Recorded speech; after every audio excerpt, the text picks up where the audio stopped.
Live from Lincoln and broadcasting across the state of Nebraska, it's the Average Joe Sports Show. This is the place for Husker sports with the biggest names, the best interviews, and all the inside scoops. I got a front row seat with a big tub of buttered popcorn and a greasy half-live chicken leg. Now, here are your hosts, Chris Schmidt and Elijah Herbel. Welcome to it. Weekend editions here. It is the Average Joe Sports Show. Saturday, bright and early for you. There is Mark Kraynak in his studio. It says Mount Union expert below his name. We will test that. Bill Doleman, Pride of Fairbury, is with us here, and Mr. Elijah Herbel. It is a big day because it is Wolf Shirt Saturday for Elijah Herbel, Chris Schmidt. As I hope you're doing well, and a lot going on here. The offseason has accelerated 1,000% since we last huddled up last Saturday morning. We'll talk Vince Kurz, and if he is that how it is? We're going to get it from him sometime soon, if he is in fact the defensive coordinator Matt Rule checks on and signs. Now, it's a wide net, fellas, so it sounds like there may be other interviews this weekend, but you had the World Herald and On3 confirmed that Kurz was in Lincoln yesterday, so that interview took place. EJ is off to the NFL. Emmett Johnson, what a incredible Husker. Some signing day thoughts. Bowl location gets announced tomorrow. And then, of course, Nebraska Creighton tips off at PBA 4 o'clock tomorrow. We'll be having the Average Joe After Dark. I think we're posting up down at Gate 25, post Nebraska Creighton. We have a special guest and prediction coming up at 9 today. And everyone's favorite Husker basketball fan, Kurt from Wahoo, is going to join us in the stream at 9. He joined us the following day after his, not quite an ejection in Sioux Falls, but Kurt, longtime listener and friend of the show, Kurt in Wahoo will be with us to predict what sort of pain and suffering Creighton may suffer tomorrow. Quickly here, Schmitty, I've done some research here while you've laid out what's coming up on this show, and I've gone to the local news stations in Toledo to find a pronunciation for Toledo's defensive coordinator. I'm going Karras. All right, lock in your predictions. Yeah, so his last name, for people that don't know, it's what, Kehres, right? Yeah. I'm going Karras. Schmitty says Kurz. I'm staying away from it. I've cheated. I'll go Karras for 20. Sure, okay, here we go. Yep. Like Alex Karras. We're going just straight into the mic here, so hopefully this sounds all right. Toledo defensive coordinator Vince Karras has been named one of the finalists for the. What's up? Okay. What's Karras, up? That's from the local Toledo news station. Okay. So I assume they know how to pronounce it. Well, honestly, you probably shouldn't, because there's not a lot on the guy. How about Big Vince? Yeah, maybe Vince. You just when you reach a certain level, you just call him Vince. He appeared. I mean, listen, if he's been on campus for over the weekend, and if Rule, if Rule is saying I want 11 guys who play as one, like while he's on campus, and that's his whole motto. That's Karras' entire. That's like in his Twitter bio. How'd you get Beck out of Rule? Tim Beck was let go this week, or Angela Beck. Where are we going? Yeah, it was. Yeah, Beck, the artist. I was thinking of underrated, by the way. Loser, great song. Great song. He has reinvented himself. That guy Beck. Have you heard a lot? I mean, he does. I love Beck, but Bill, he's incredible. Bill hesitates to have drinks with me when I tell him that. So I'm a little worried that we've played chain reaction here to go from Karras to loser. How did that happen? I know. No, just the song. Song. Okay. What did John Butler do to Rule? What did he say at Iowa? What did he do? What did he say? Let's see if we can beat him with 10 guys. Well, I'm serious. You could tell Rule was like, he was talking about toxic people, and then on Monday he fires him. There was a sideline shot from one of the news stations where Butler was on the sideline and he was talking to Braden, and it didn't look like a, hey, how was Thanksgiving discussion? Okay. Okay. But it wasn't like Bo sideline-esque where there's steam coming out and there's rampage.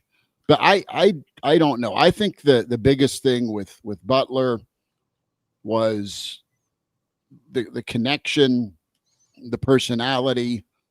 And it's not that he doesn't know football. I mean, the guy's been a successful coach for a lot of years, but how does his knowledge translate? And Elijah nailed this week. It's kind of square peg, round hole. It's like Joe Daly running the Bill Callahan offense. Okay. That type of setup where this is what I want to do with my defense, and this is what I want to do with my secondary. And it almost felt like protect the secondary at all costs to show off how good I am as a secondary coach. And the goal is to be a great defense. And listen, I just think it was too NFL-y when it comes to teaching and techniques.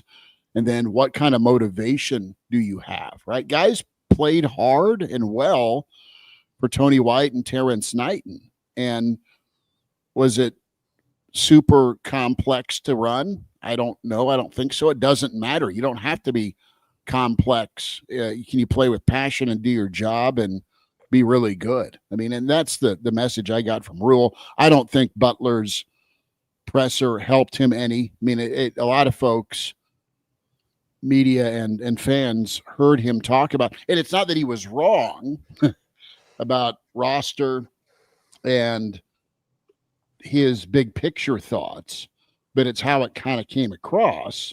And you saw how the defense played the last 2 weeks, right? Where they just tuned out, checked out, and then Rule touched. I didn't even notice. It wasn't just the last 2 weeks, though. I mean, the Minnesota game, the what was that, a 98-yard drive? Nebraska was good for giving up a 90-yard drive just about every week and a 70-yard run. Right. And you know, those things happen. I think you had an NFL guy who had been a 1-year defensive coordinator 12 years ago at Penn State. 1 year. And then it's been his time in the NFL and became arguably a very good secondary coach. That's the lane. And then was given the coordinator position. Look, I'm going back, and I don't think my memory is that fuzzy, but it could be. But there was the comment made that, you know, this is what the players wanted.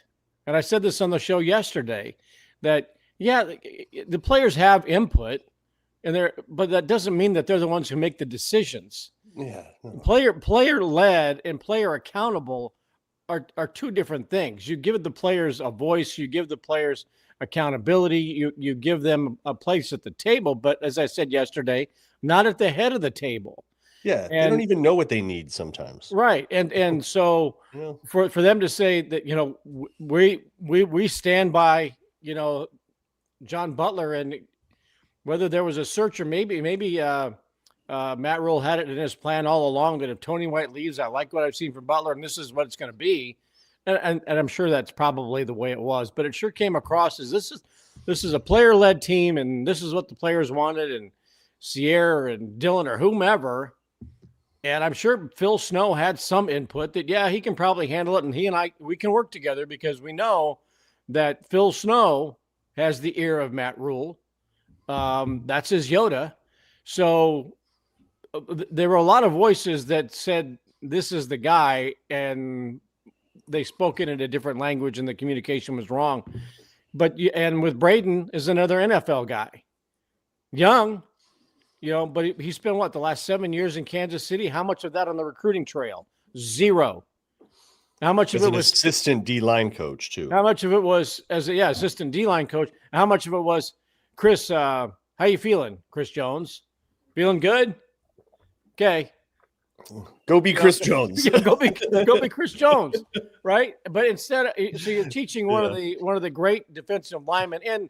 And look, I don't know the chapter and verse of every Kansas City Chief defensive lineman over the last 7 years, but that's the one that certainly stands out. To make that transition to, I have to teach and communicate with 18 to 22-year-olds whose two leaders from a year ago are gone, and now I've got to teach the game in a completely different way. And it's my understanding that it was very technique heavy with the defensive linemen, and it may be overwhelming them or whatever, but those two, and Terry Braden is still around, but just did not come together. And especially when you have the perfect storm of Ty and Nash, having their eligibility exhausted. But I think there was too much. Let's just give it to John because I don't know, he's here. Yeah, and I wonder how much the players wanted John was, let's go sell this to the fan base because they wanted us to go and look externally here, and we didn't. We're gonna promote from within. And the bowl game sure looked good against a Boston College team that I think ended up going 2-10 this year, and all their best players were sitting out.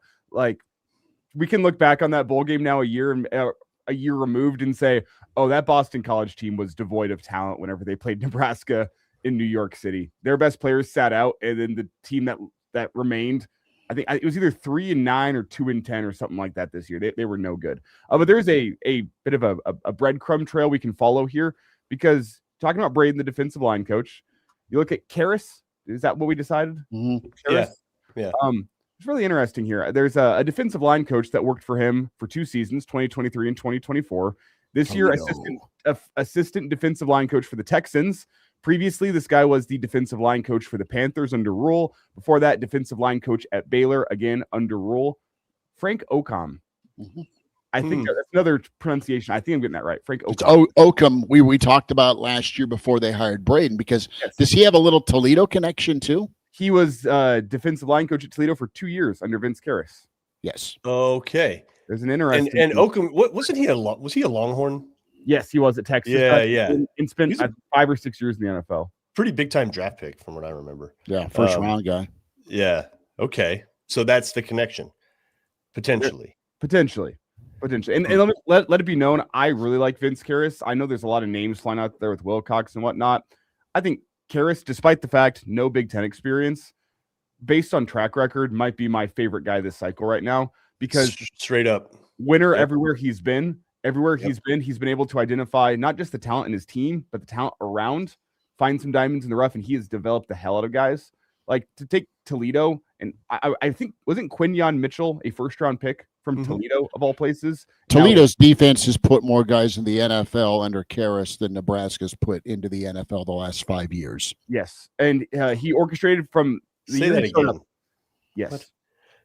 Like, Toledo has put Bob Diaco, though.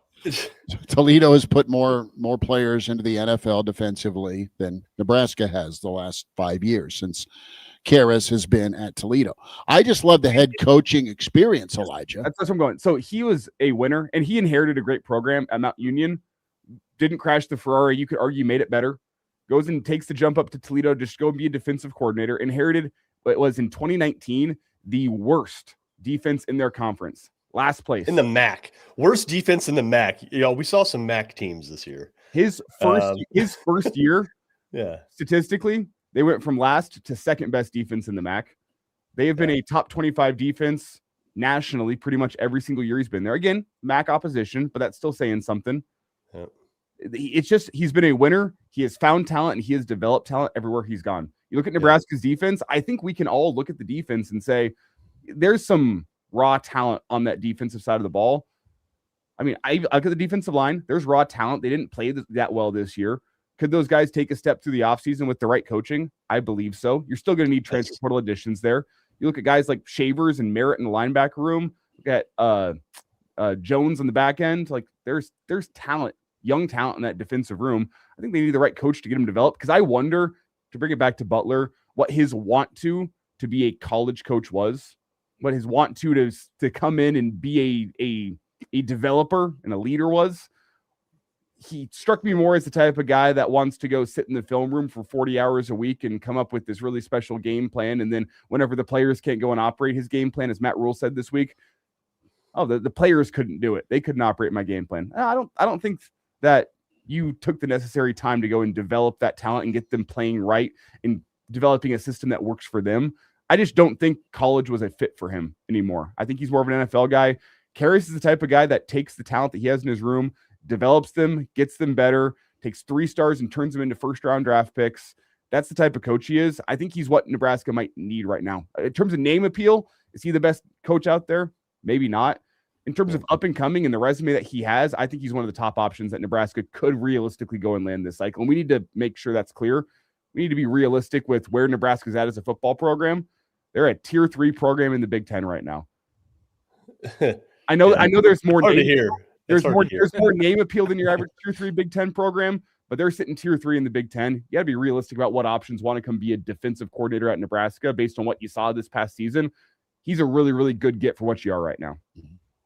His expertise, talent, background, and the guy's grinded, right? And there's 2 sides of it. It's easy to be at Mount Union when the field's named after your dad, when your dad's a college football Hall of Famer, when your dad's final 5 years of college football broke Tom Osborne's final 5 years of college football, that 60-3 mark.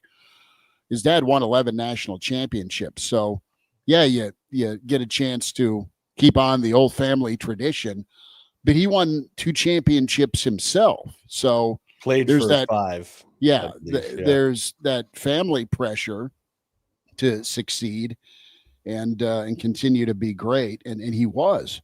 And then he made the jump to Toledo. And it's funny with the domino effect of Matt Campbell going to Penn State, and Candle's the head man at Toledo. Think about leaving Mount Union to go be a defensive coordinator at Toledo and not get the head job.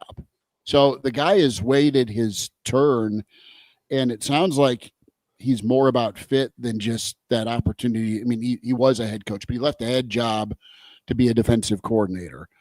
Is that Toledo job going to be open? Probably, possibly. That's what you got to look at right now. If you're Nebraska, does he want to stay and be the head man at Toledo, run his own program? Or if he gets the offer, does he make the jump to be coordinator for a lot more money at Nebraska? What is your plan B or C if you're Matt Rule? Because presumably, listen, you get your interviews done this weekend. You have a new guy ready to hit the ground running Monday for bowl prep and practice. You also, if you get your hire done right, you've got a window right now this morning on game day on championship weekend to at least get some of the headlines. I know that's not the most important thing, but from a PR standpoint, Rules never shied away from the PR side of things. So there you go. We bring in another Mount Union expert. You see Mark Kraynak's Twitter handle. Good to have you in on the Average Joe Sports Show Weekend Edition. Brandon Vogel. Don't even know with what state they're located in. They're in Ohio. Okay. Brandon Vogel is with us from Cowder Reed. Vogues, I thought you might be rocking the Toledo Mud Hens hat for us this morning. Maybe once the hire, if the hire becomes official. Vince Karras, let's start there. We'll get your take on Emmett Johnson as well. How are we doing this morning? I'm doing well. Owned a lot of hats in my lifetime, and almost an embarrassing amount. I don't think I've ever acquired the Toledo hat, but maybe soon. I guess maybe they'll finally have a reason to do that. Well, Toledo has one of the better defenses in America statistically, coordinated by Vince Karras. We found out. By the way, that's how you pronounce it because Vince. Elijah looked it up. Vince. Yeah. If we trust Northeast Ohio local news stations, Which I don't know if we should do because I've heard some local newscasters say Beat Rice for Beatrice. You've heard Norfolk. You've heard a lot of mispronunciations. So we don't Kearney know. and Papillon. Folk, Papillon. Norfolk. Yeah. Guantanamo. I mean, Vogues, say Hemingford. Hemingford, right? Just like it looks. Going to come through the screen at me. Ogallala. I've heard Ogallala. So I can't imagine if we're being honest here, the combined hours of Toledo football that has been watched on this screen here. I mean, I've maybe seen 30 minutes of Toledo football in my life, And I don't even know if it was when Karras was the defensive coordinator. So it's not like we can go off of that and be like, oh yeah, they play like hell on wheels. Who knows? Maybe they do. They probably do. Their stats. The last time I watched Toledo, Matt Campbell was the head coach. Well, there you go. You Right. guys I watch- saw Toledo. Joel Makovica was giving piggyback rides to the end zone. I'm disappointed that you guys aren't watching Wednesday night action. Yeah. Oh, I saw Bob man, Toledo. tried. I saw Bob Toledo when he coached at UCLA. See, exactly. So we don't know. We're not Vince Karras experts. However, Klinger we from can MASH was from Toledo. Elijah touched on it. Pedigree wise, there's a lot to like, right? Like the guy hasn't lost anywhere he's been. Yeah, national titles in D3, turning around a crappy defense in the MAC to the best defense in the MAC.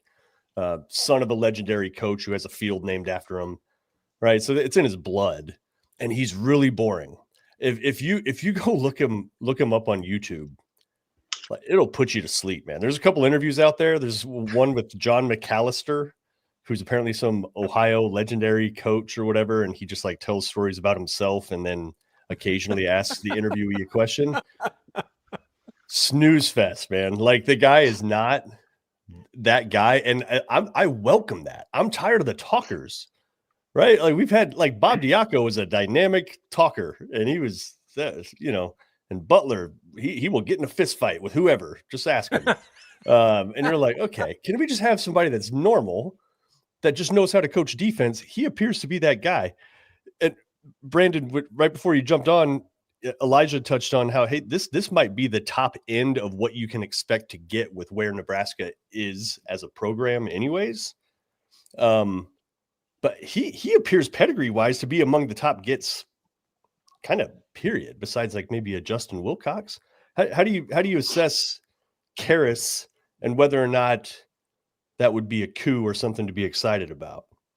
I kind of agree with Elijah. Like, I think, yeah, maybe there's an opportunity, just given some of the guys that have become available during this crazy carousel, like a Wilcox, where it's more of a name recognition factor. And like Wilcox at Cal, like he ended up getting fired. They were better this year, better the past 2 years than I thought they would be. And like that defense was pretty standard. But it sounds like maybe and it's not like I've watched a ton, have accumulated the most Toledo hours over recent seasons. And they've been a really consistent program under Jason Candle. So Karras is from the Mount Union Mafia, which includes Matt Campbell, new Penn State head coach, Jason Candle, who it sounds like is going to be UConn's head coach unless Tulane wants him, which Tulane's a pretty good job in this decade. And Karras also came up through Mount Union, so it's Division III powerhouse. Sirianni. Yeah. But with the case with Toledo was they were always, probably one of the two best teams in the MAC preseason. And they tended to fluctuate based on how good the offense was, which when you're in the MAC might have a lot to do with how good your quarterback is. But the defense was kind of like the baseline, like the flour in the cookies, the Toledo cookies. Like it was, you didn't have to worry about that part of it. So I think that's appealing for Nebraska. Could they go out and go bigger? Like maybe. I think you probably talk to some of those people, but me personally, I kind of like the guy who's just been beasting in the underground, so to speak, and has displayed consistent results versus a guy you mentioned, Mark, a guy who has black shirt's pocket square. I'm looking at here. Toledo in the last 2 years has only allowed 2 teams to put up 30+ points on them. One of them was Pitt in a bowl game, which, if you guys remember that game last year, that was a fantastic game. Toledo won that 48-46 in overtime. It was like 6 overtimes or something. Yeah. So that was part of it. Let's see. I believe last year you held Mississippi State to 17 points last year. It wasn't a special Mississippi State team. That's still Power 4 opposition.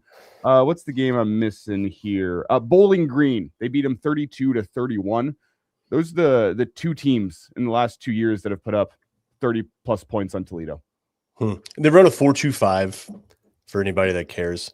So four down linemen, 2 backers, 5 secondary. 2 of those secondary guys are hybrid, kind of rover types, linebacker / secondary, which maybe this would usher into like maybe where we're not talking alignments as much, because does that really matter? Like when you say 3-3-5 and then there's 4 people on the line anyway, like, are you really a 3-3-5?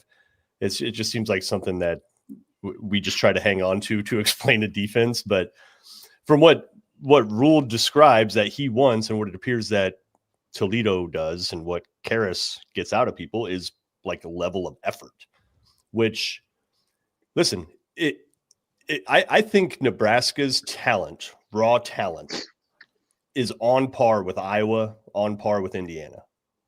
Would you all agree with that? Like just pure raw talent, like testing numbers, measurables, those kinds of things. You have players. You have players here. And I would even say in some cases, Nebraska might even be superior in some of those areas. Can we say based on athletic potential? Based on physical and athletic traits, basing it off of that. Sure. Right. Because Iowa and Indiana have been on another level in terms of developing their talent. And they get them to play to a level that Nebraska has been unable to do going on 10 years now.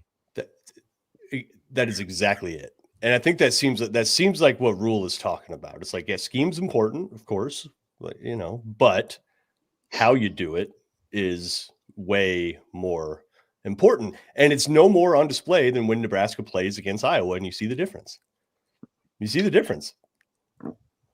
Yeah, I was listening to a former North Carolina linebacker talk the other day, and he played on some not very good North Carolina teams, but he said, defense in his mind is 3 things: it's effort, execution, and understanding. And like none of that has to do with how you line up or kind of the chess match. And I think that's really true defensively. And I think we all kind of understand that inherently. But just to hear it boiled down by somebody who did it at a high level, and you can find Karras's Mount Union playbook out there online, which I did last night, and looking through it, and like at the top, that's kind of, it doesn't talk about here's the alignment.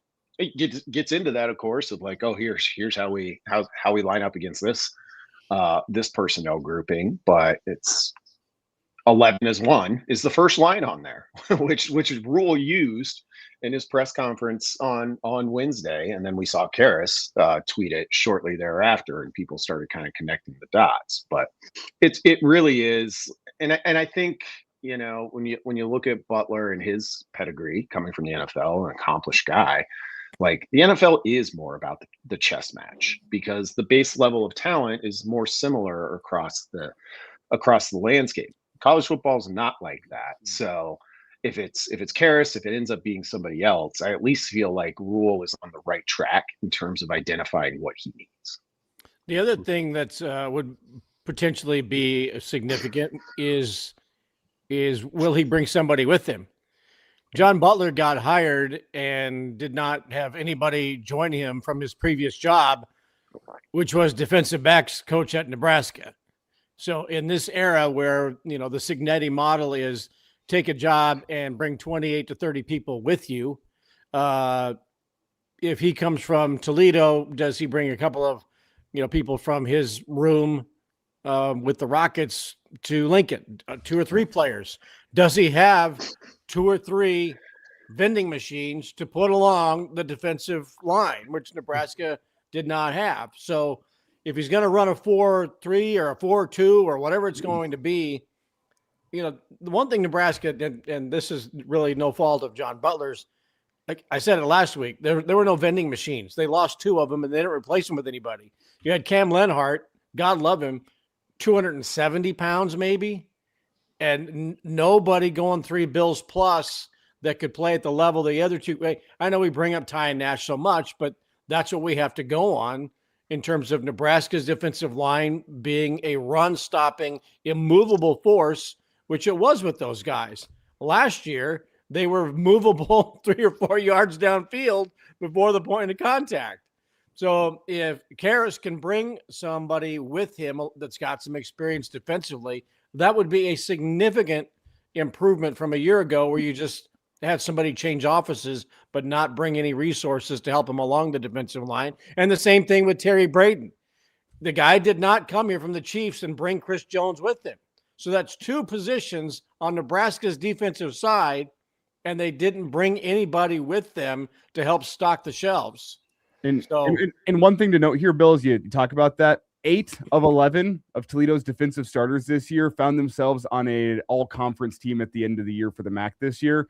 The 2 defensive linemen that made it were both third team, but you had, on the first team defense, 2 defensive backs and a linebacker. You had another defensive back and a linebacker on the second team, and then 2 defensive linemen and another linebacker on the third team. So 8 of their 11 defensive starters found their way onto an all-MAC team at the end of this year. And look, he may not bring anybody from Toledo with him. And maybe if Jason Kendall takes a job elsewhere, people may follow him.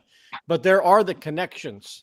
He's still in the college game. And, you can find some of those players that are at the MAC level or someplace else. Like, hey, do you guys have anybody over here at Buffalo or at Bowling Green that's looking to get in the transfer portal? I played against Khalil Mack out there. Right. Because I talked about it yesterday. The most significant coaches anymore in college football for teams like at Nebraska at the Casino Royale poker table are the coaches that out of the Power 5 who are developing players, as Jeff Choate said, the Nevada head coach, come here, we'll develop you so you can go make $1.4 million at Oregon. So maybe this dude knows some of the gems that are in the portal that he's schemed against that are ready to make a move to a place like Nebraska, because there is no place like Nebraska. Brandon Vogel with us from Counterread, counterread.com. I don't know how much Nebraska will spend, Vogues, in the portal this year on the offensive and defensive lines of scrimmage, but it needs to be a significant amount, and it needs to be a good ROI. I know Hayes Fawcett tweeting out that Carlon Jones is into the portal from USC, and he was a guy that Nebraska wanted for that 2024 class, didn't close on, 6'3", 315. What is your feel? Let's stay with the defensive line for a moment. What's your feel with what you have and maybe can retain versus what else you need to supplement here? Let's talk about that recipe for a moment.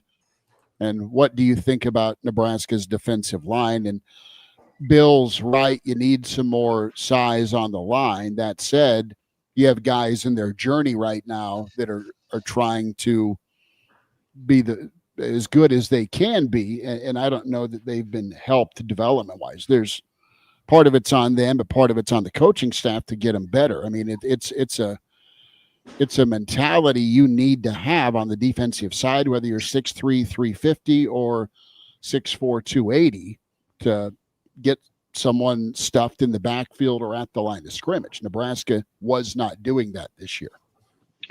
Yeah, it's an interesting situation, I think, specifically on the defensive line, because we all, watched the 2025 season and saw that Nebraska had a D line that wasn't dynamic enough, particularly because I think it had a couple guys and had to rely on a couple of guys who just weren't quite ready yet. So you mentioned retention. It would be a little bit tough to lose a couple of those players. I put Van Poppel in that category, certainly, and kind of lose the potential upside, even if it's not this year didn't guarantee that the bigger things are right around the corner. It would still be tough to lose that. So if they didn't lose somebody of that caliber, I think you're probably looking at 2 additions and you start to feel pretty good. I mean, I think they just need a little bit more veteran leadership up there, or proven players. So you're not just all banking, pinning the 2026 season, which the urgency is here, as we all know, on those guys getting closer to their ceiling. And, to what Bill was talking about, I do think bringing a coach over who, as opposed to a Wilcox or a Leonard, great defensive minds, great defensive guys, but bringing somebody over who can potentially bring some players with him. It's not something you bank on, but you have to consider it as a real factor in deciding who you want. And we haven't seen it a ton on defense to this point, but we've seen it work on offense. Oklahoma basically downloaded Washington State's offense and its quarterback this year. And it got them where they needed to be. And we've seen it happen at other places throughout the country, offensively in particular. This won't be to that degree, but like, even if, you hire a Karras and he does bring 2-3 players along with him, one of the commenters mentioned, like, the key question is, why is Indiana where it is and why is Nebraska? And I do think it is kind of the key question. And Indiana did that to some degree, bringing a ton of JMU guys with them. And I haven't looked at it in depth recently enough to know exactly, but it's something worth digging into. I think that's part of it. Like, just, I don't care if they're all MAC or not. If a defensive coach who's as accomplished as Karras is thinks, no, this cornerback's going to be really good. Andrew Marshall just came up from Idaho and played really, really well in the Big Ten. So there's a lot of gray area there that I think represents opportunity. And thinking about the example of coaches who know not just their own roster, but rosters of uncovered gems. Think about Kenny Dillingham when he hired, I don't remember the coach that he hired from Idaho, and he said, we ought to go tamper with. We ought to go get the guy from Sacramento State that's a pretty good fullback. That was Cam Scadaboo. Scadaboo didn't come with the Idaho coach. They didn't hire the Sac State coach, but it was, I know talent in my league, and this is a guy that might be worth going after. Again, I don't understand how that wasn't tampering, but the point being that you watch players develop over a couple of years, and when it's time for them to go into the portal, which, as I said yesterday, also Nebraska is going to be NILU. There's the worry about having 10 players in a recruiting class. To me, is a laughable concern, because I think Nebraska will get 15 or more players in the portal, and there you got your new class of Huskers with 25 bodies. So I don't think that's a really big deal about the 10 people, but coaches know players that are in their leagues that are ready to move on, and that might be something that he brings. And the MAC is already a league that gets picked apart annually, unfortunately for the MAC, and I think unfortunately for the sport, but that's just reality. Brandon Vogel with us, counterread.com. Vogue's a thought on EJ, and let's get to some Husker volleyball as well, as they were dismantling.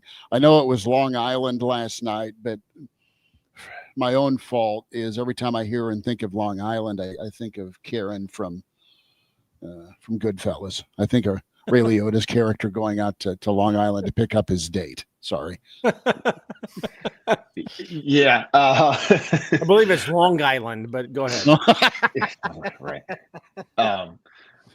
No, we've seen a lot of these first round matchups for Nebraska over the years, and I'll say, last night didn't look like any sort of even half step off of what we've seen from Nebraska all season, which is a credit to them. Like, yeah, they're going to come out and they're going to sweep Long Island. That's just how it is. But like, do you do it kind of dominantly? Do you do it without getting pushed, without having that lull where, okay, you're up 2-0, maybe this third game. So pretty impressive in that front. K-State, second round opponent, is a good opponent. Nebraska's familiar with them, so they'll get stretched a little bit more in that one. But so far, like, the machine kept running, which you hope is the case, particularly in a first round game where there's kind of a natural likelihood to maybe let off the gas a little bit. That wasn't what we saw. As far as Emmett Johnson, obviously doesn't help Nebraska's prospects for 2026, but I'm personally glad that's the decision he made. Like, I think we could all look at it and say that's the right time. Like, there's not going to be a better time. You could come back and rush for 1,200 yards, and there's not enough upside, I think, for an individual to kind of reach the goals that they have suddenly immediately in front of them, and expect that to be the case. It's Brandon Vogel with us here, counterread.com. And Brandon, to quickly go back to volleyball for just a second, I do want to get your thoughts on Long Island's coach last night. Said he's been doing this for a long time, 30 years, and that's the best volleyball team he's ever seen. We've kind of known it around here, but I think it just kind of reiterates that this season is anything short of a national championship would feel like a disappointment. Yeah, it's tough to kind of say, but like everything we've seen points to that, and it's being judged, at least amongst us and the people listening to this show, against a pretty high baseline standard of Nebraska volleyball. Like it's hard to like even get into is this the greatest team ever discussion, because it's like, well, we got to consider like 4 other Nebraska teams before we can even do that, to be respectful to everything this program has done. But they're undefeated, like, and they haven't been pushed a ton. I happened to be at the one match, the Kentucky match, where it looked like they might actually drop a game, and they fought their way through that one. They'll have to fight their way through another one at some point in this tournament, I think. But if they don't, then it's time to really have those conversations. But to your point, Elijah, it's got to include a national title. Brandon, if as Nebraska advances in the tournament, assuming they get by K-State, and then you got potential showdown with Louisville and some others coming up soon. If you had to pick something, like if you're an opponent, you're going against Nebraska, there's not too many cracks that you can exploit here, but there's got to be something. What are you sort of hoping for, or once Nebraska starts facing elite competition back to back, could potentially be something that another team can exploit and get through? There's not much, like, and I think that's the thing that ultimately we're talking about here. Even for the best teams in the country, I think you're hoping you just go nuts from the service line. Like 2 years ago, that Texas match, Texas is obviously a very accomplished program, but then, in a 3-set match, I think it also had 8 aces, something along those lines, like by far kind of the highest ace per set that Nebraska had seen in I don't know how many years. That's kind of it. Like, similar to a pitcher who is just on and throwing strikes and has ultimate control. You're going to need a special sort of effort, because you can't look at Nebraska's like floor defense remains strong. Its offense is operating at a higher level than even these past couple of teams have. So it comes down to those very thin like paths to victory, which is what great teams do. They just don't give you a lot of outs. Now I'm talking about, we're comparing this to elite competition, Brandon. I'm not saying that John Cook was not good at offensive volleyball, but in comparison to elite teams, Nebraska wasn't super high end offensively, right? They would rely on a couple of players to get the points. Is that kind of the biggest difference with DBK and her roster? Is that they have so much variety offensively now too, on top of kind of that defensive foundation that Cook clearly imprinted on the program?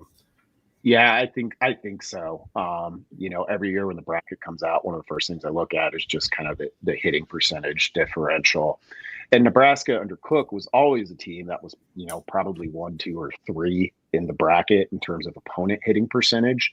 And then in terms of its own hitting percentage, it was top 20, top 25 sometimes. And one of those teams that you would consistently see up there in recent years, and you factored in they were playing the ACC, was Louisville. They'd be like, close to hitting 300, or they'd be over 300 and allowing like 180. So I do think that is the difference. Like Nebraska sped up its offense a little bit, had a unique blend of talent plus experience, and the defense has stayed at like the levels, we saw from coach teams. The offense has gotten better at putting the ball away. And it's not even like a singular player. It's a group of 4 players, all who might go off on any given night. Yeah. Vogues, tell us about Counter Read. Thanks for your time as always this morning, brother. Yeah. Counter Read's a Substack newsletter from myself and Aaron Sorensen. We're in your inbox at least 4 times a week. Try not to do too much more than that and blow people up, but hopefully it's a place for nuanced discussions of Nebraska athletics. And right now there's a lot on the table for December between coaching hires, the NCAA volleyball tournament, basketball's got a massive stretch coming up. So it's I miss college football already because I love college football probably more than anything. But it's a fun time to hop on and get involved. Brandon Vogel. Vogues, we'll catch up next week, brother. Thanks for jumping in. Thanks, guys. There he is, Brandon Vogel with us. We welcome in the Iron Horse. Have you been to a brewery or a coffee shop yet, Sharpie? Both. Okay. I'm in Portland, Oregon. I am not like in my grandma's kitchen. It does kind of look like that. Yeah. So I'm staying downtown at the Hotel Vance. This is a really, really nice place. I mean, it's smack dab in the middle of downtown Portland. Dude, you're probably near a Deschutes brewery. It's overrated, Mark. No, that is a tourist trap. Has it changed? Because last time I went, it was great. That's the one that makes the fresh squeezed IPA. Yeah, but it's like the one Backwoods Brewing is better to me. Okay. I mean, I've been to Deschutes and it's good, but it seems like it's a tourist trap. Like if you want to hang with the locals, who, by the way, burn a lot of trees out here. Holy Christ. Yeah. I mean, I smoke so much weed out here. I mean, I'm secondhand like, whoo. No, Backwoods Brewing is a place I stumbled upon, which is across the street from there. Okay. Good coffee there too, by the way. Ton of good coffee. It's a fun city. Other than like they're going through it now. I mean, it rains a lot up here in the Pacific Northwest, but it's like raining a lot. Okay. Yeah. Well, let's talk a little EJ. Let's talk Vince Karras. That's the name that's in town, Sharpie, and wanted to get your thoughts on the direction. I mean, just the week that's been, partner, with Butler being dismissed, and then Rule's presser Wednesday on signing day with just really some reaction on his why he moved on. And then the target seems to be Karras, and there's other names out there too, but one's in town. So let's go back. Let's start with the current guy that's in town. You're going to hire the opposite of John Butler. I believe, and you guys correct me if I'm wrong. So, Rule's been going through it this week. Okay. He had to make a decision. That's on him for, him and John Butler not being on the same page, the shotgun marriage that happened to elevate him to defensive coordinator. I think some things along the way, whether it be Minnesota or things that were said after Penn State, kind of were the tipping point. And then what happened on, Friday, by disorganization on the sidelines, guys being misaligned. I think that was the final straw. But 77 points, nearly 800 yards in the last 2 games. I mean, that's a got-to-go situation that we talked about on Sunday's show. Rule made the decision, and now he has to move on, and he's trying to hire the opposite of John Butler. I do believe, guys, that he thinks they have pretty good talent on this roster defensively. Now, I think in some spots they're just not good enough, and you got to do that through development. I think Rule's evaluation of coaches and the evaluation of the program of prospects needs to be much better. But I think he's trying to hire the opposite of Butler, a guy that is pretty sound, okay, that talks football his way. I've always explained this. John Butler talks football like he's at the Cheesecake Factory looking at the menu. Matt Rule actually keeps football very simple, okay? His is like the Raising Cane's menu, okay? And so they're opposite on that. Like if you hear them talk football, they get to the same answer, but they go about it in different ways. So the current candidate that is here that flew in, and isn't it fun to have flight tracking season? I think it's important to know the Big Ten, okay, because you got to know what wins in the Big Ten. But if you look at what Butler wasn't able to do, and a big thing is energy, man, when Riley Van Poppel, after the game on Friday, talked about lack of energy and what they want to do, and 11 is one is a key thing. There's a lot of things that the current candidate does that Rule likes that is just sound fundamental football that comes from a winning pedigree in college, whether it be Mount Union or Toledo. They've won before, and they're nice and stable, but they bring energy, and guys play hard for them. So he's trying to hire the opposite of Butler in this first candidate. There are other candidates out there, but I initially was like, I'm looking at experience, and then I'm looking at, man, Nebraska needs stability, and this might be the guy that brings stability. But does he also bring a connection of maybe another guy on the staff? Or do you start looking at Toledo's roster, because it sounds like they're going to lose their head coach this morning that's going to go to UConn? Is there a guy or two on that defensive side that could end up in Nebraska? Here's the ultimate question, too, that Karras is going to be facing. What's better? Head coach at Toledo, for which Karras would probably be a candidate, considering losing their head coach, right? And considering his pedigree, he's probably a candidate to be the head coach at Toledo replacement, or defensive coordinator at Nebraska. Like, just step out of any kind of bias we might have. What is a better job? DC at Nebraska. Yeah, it's why? Like, it's like that coach at North Dakota State who followed Kleeman, leaves that gig as a head coach to go be the linebacker coach at USC so he could take the next step up in his coaching career to be ready for a potential Power 4 head coaching job, and not that being mired at North Dakota State for 10 years is a bad thing because they have a great program, but it's just better to get into that realm and to be a defensive coordinator, not a position coach at Nebraska, but to be a D coordinator in the Big Ten. If you're looking to advance your career, being here and doing well for 3-4 years is probably going to set you up for a better job than Jason Kendall going to UConn. And one more thing to add to this, if you're a high-level competitor, which it seems like Karras is, everywhere he's been, he wants to win, you go want to play against the best. You could step up and maybe take a look at the head coaching job at Toledo, but do you want to play against the MAC for 3 more years until you get a look? Or do you want to go play against the best and prove yourself and try to move up from there? Everything I know about him so far, and I've never talked to the guy, never met the guy, but you look through his resume, look at everything he's done, seems like a high-level competitor. High-level competitors want to go play against the best, and you get that opportunity in the Big Ten. He hasn't left Ohio, though. Yeah, he's been in Ohio since. This is where there'll be some trepidation, and he's not the only candidate, but he's the one that's currently physically in Lincoln. What do you trust about Rule and his evaluation of staff members? He's big on giving people their first opportunity. This isn't some mom and pop athletic shop. No. This is big boy football where that shouldn't be your first job. You've got enough money to go out, and if you can chase the best and get the best, you go and get the best. But this is the thing that Rule, he gives people opportunities. And it's not like, he's coming straight from Mount Union. But that is a good point that he hasn't been out of Ohio. But sometimes, you got to roll the dice. And people are good football coach, period, wherever they are. It's just they adapt to the personnel that they have and the standards and the expectations. So, you kind of have to go back, and this is a little bit tough after this past season. The head coach is saying, hey, trust me on this one. But this is, guys, to me, 26 is all about the headsets, not the helmets. Because Nebraska has to be really, really good with the headsets in terms of evaluation in the portal, coaching guys up, coaching guys that are on campus now to get them where you go, oh, man, they were struggling last year, but they look a lot different.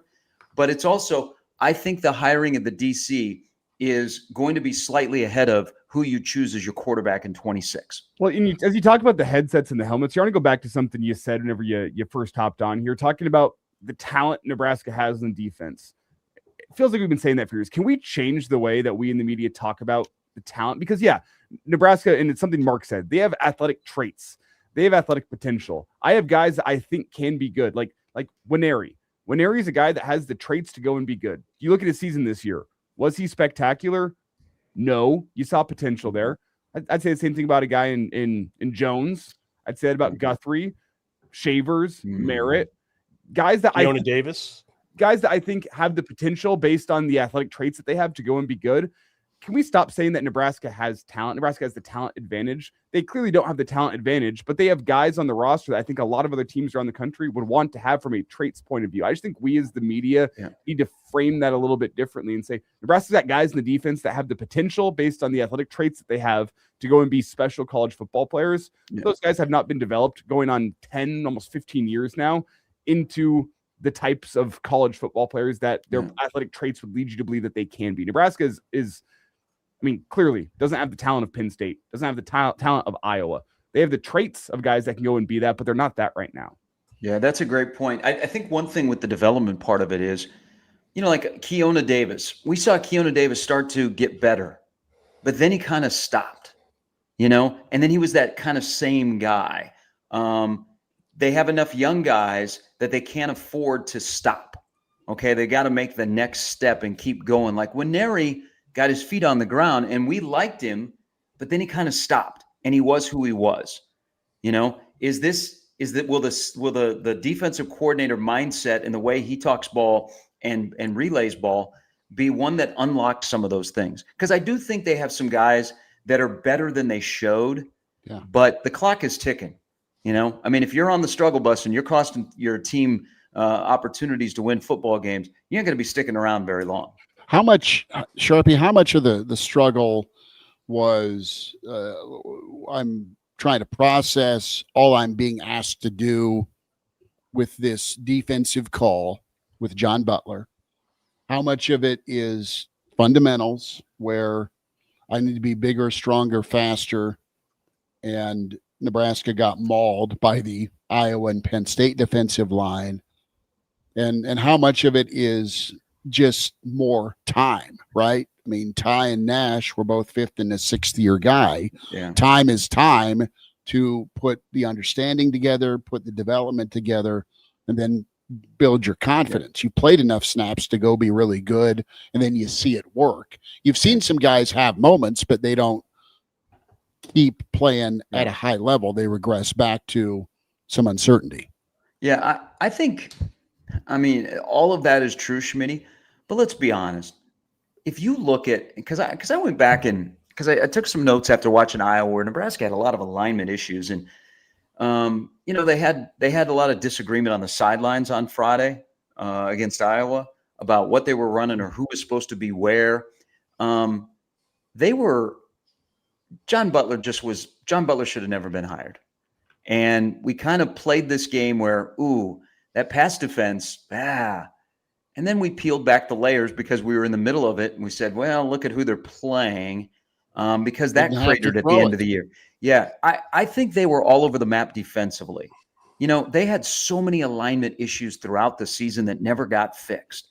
And Iowa was the culmination of it. Really, Penn State, Iowa, and they gave up 77 points and nearly 800 yards.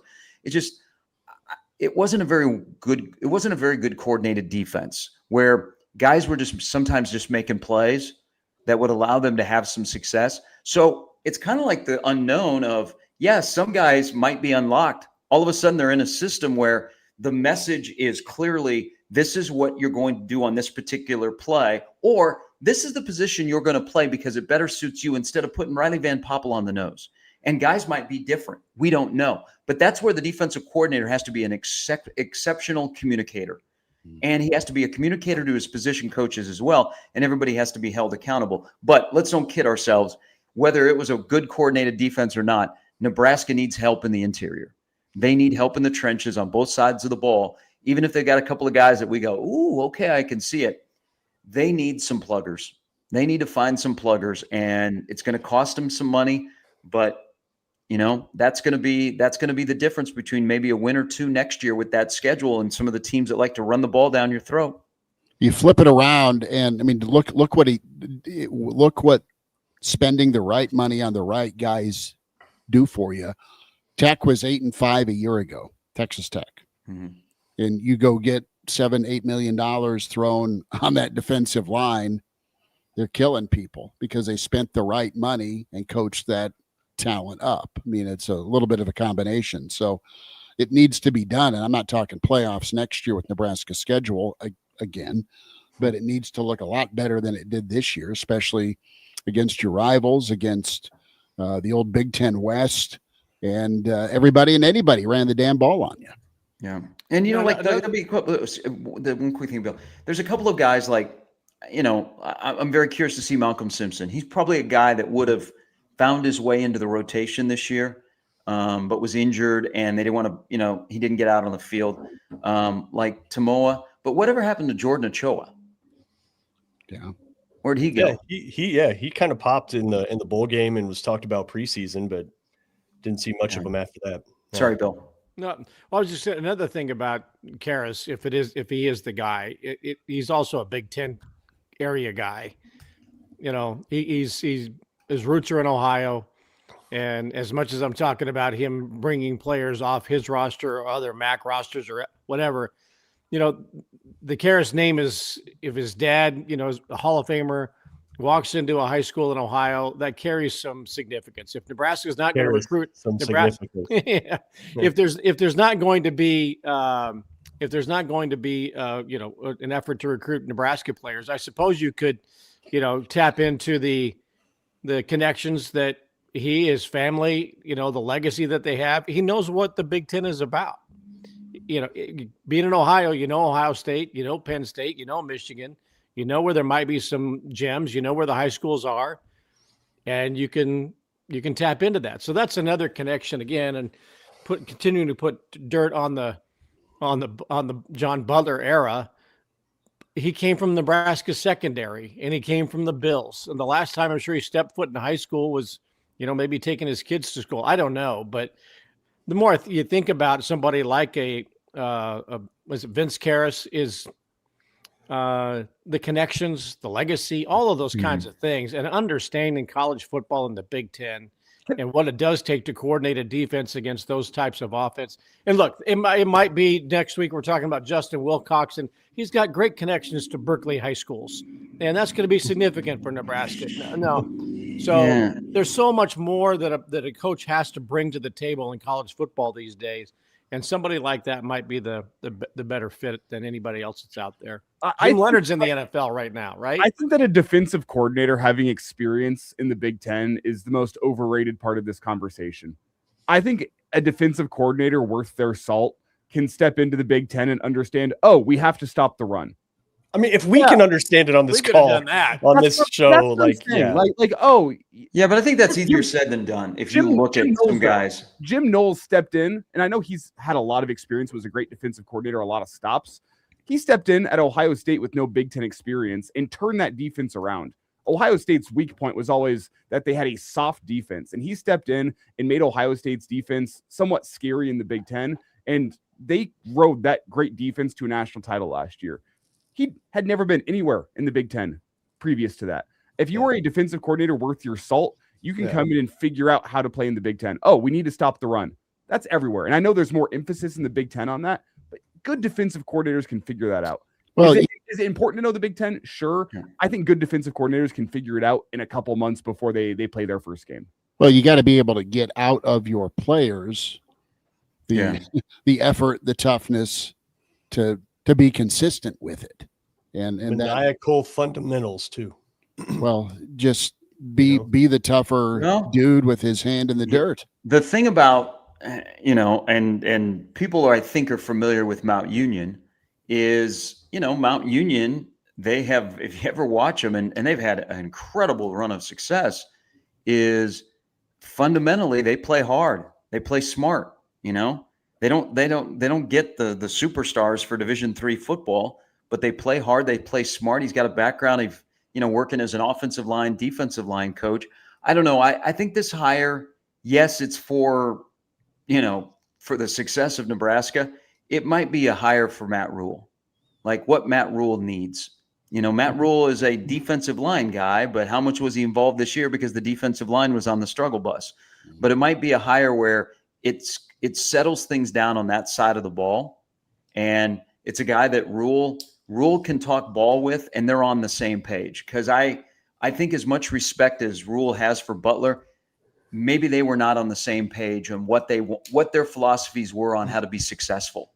Well, if Karras comes through too, and he becomes Nebraska's defensive coordinator, and Nebraska's trying to make that the case, but Toledo job opening up and other jobs opening up complicate that. It's not hay's not in the barn completely there. But if that happens, look at the makeup of his top end coaches at that point. You got Dana Holgerson, former head coach, right, at the Division I level, who had some success.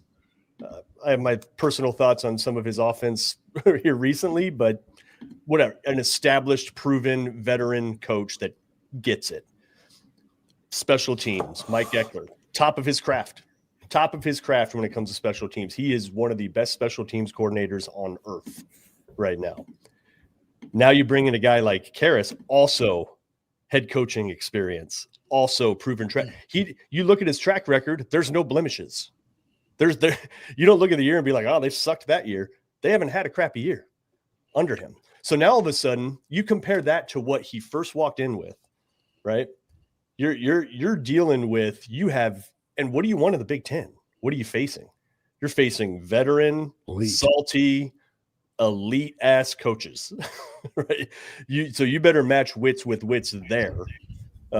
You better know how to coach fundamentals like really well, and get them out of your team.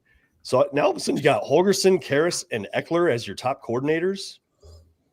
Don't forget Addison Williams. He was a defensive coordinator as well, and Sharpie. Phil Snow is around, and he was a coordinator. Is he safe? High-end guys. Who? Phil Snow? No, Addison Williams. If he's not safe, Nebraska's making a mistake. Yeah, no kidding. I mean, I think, guys. What I mean by someone else hiring him. Oh, well, Nebraska.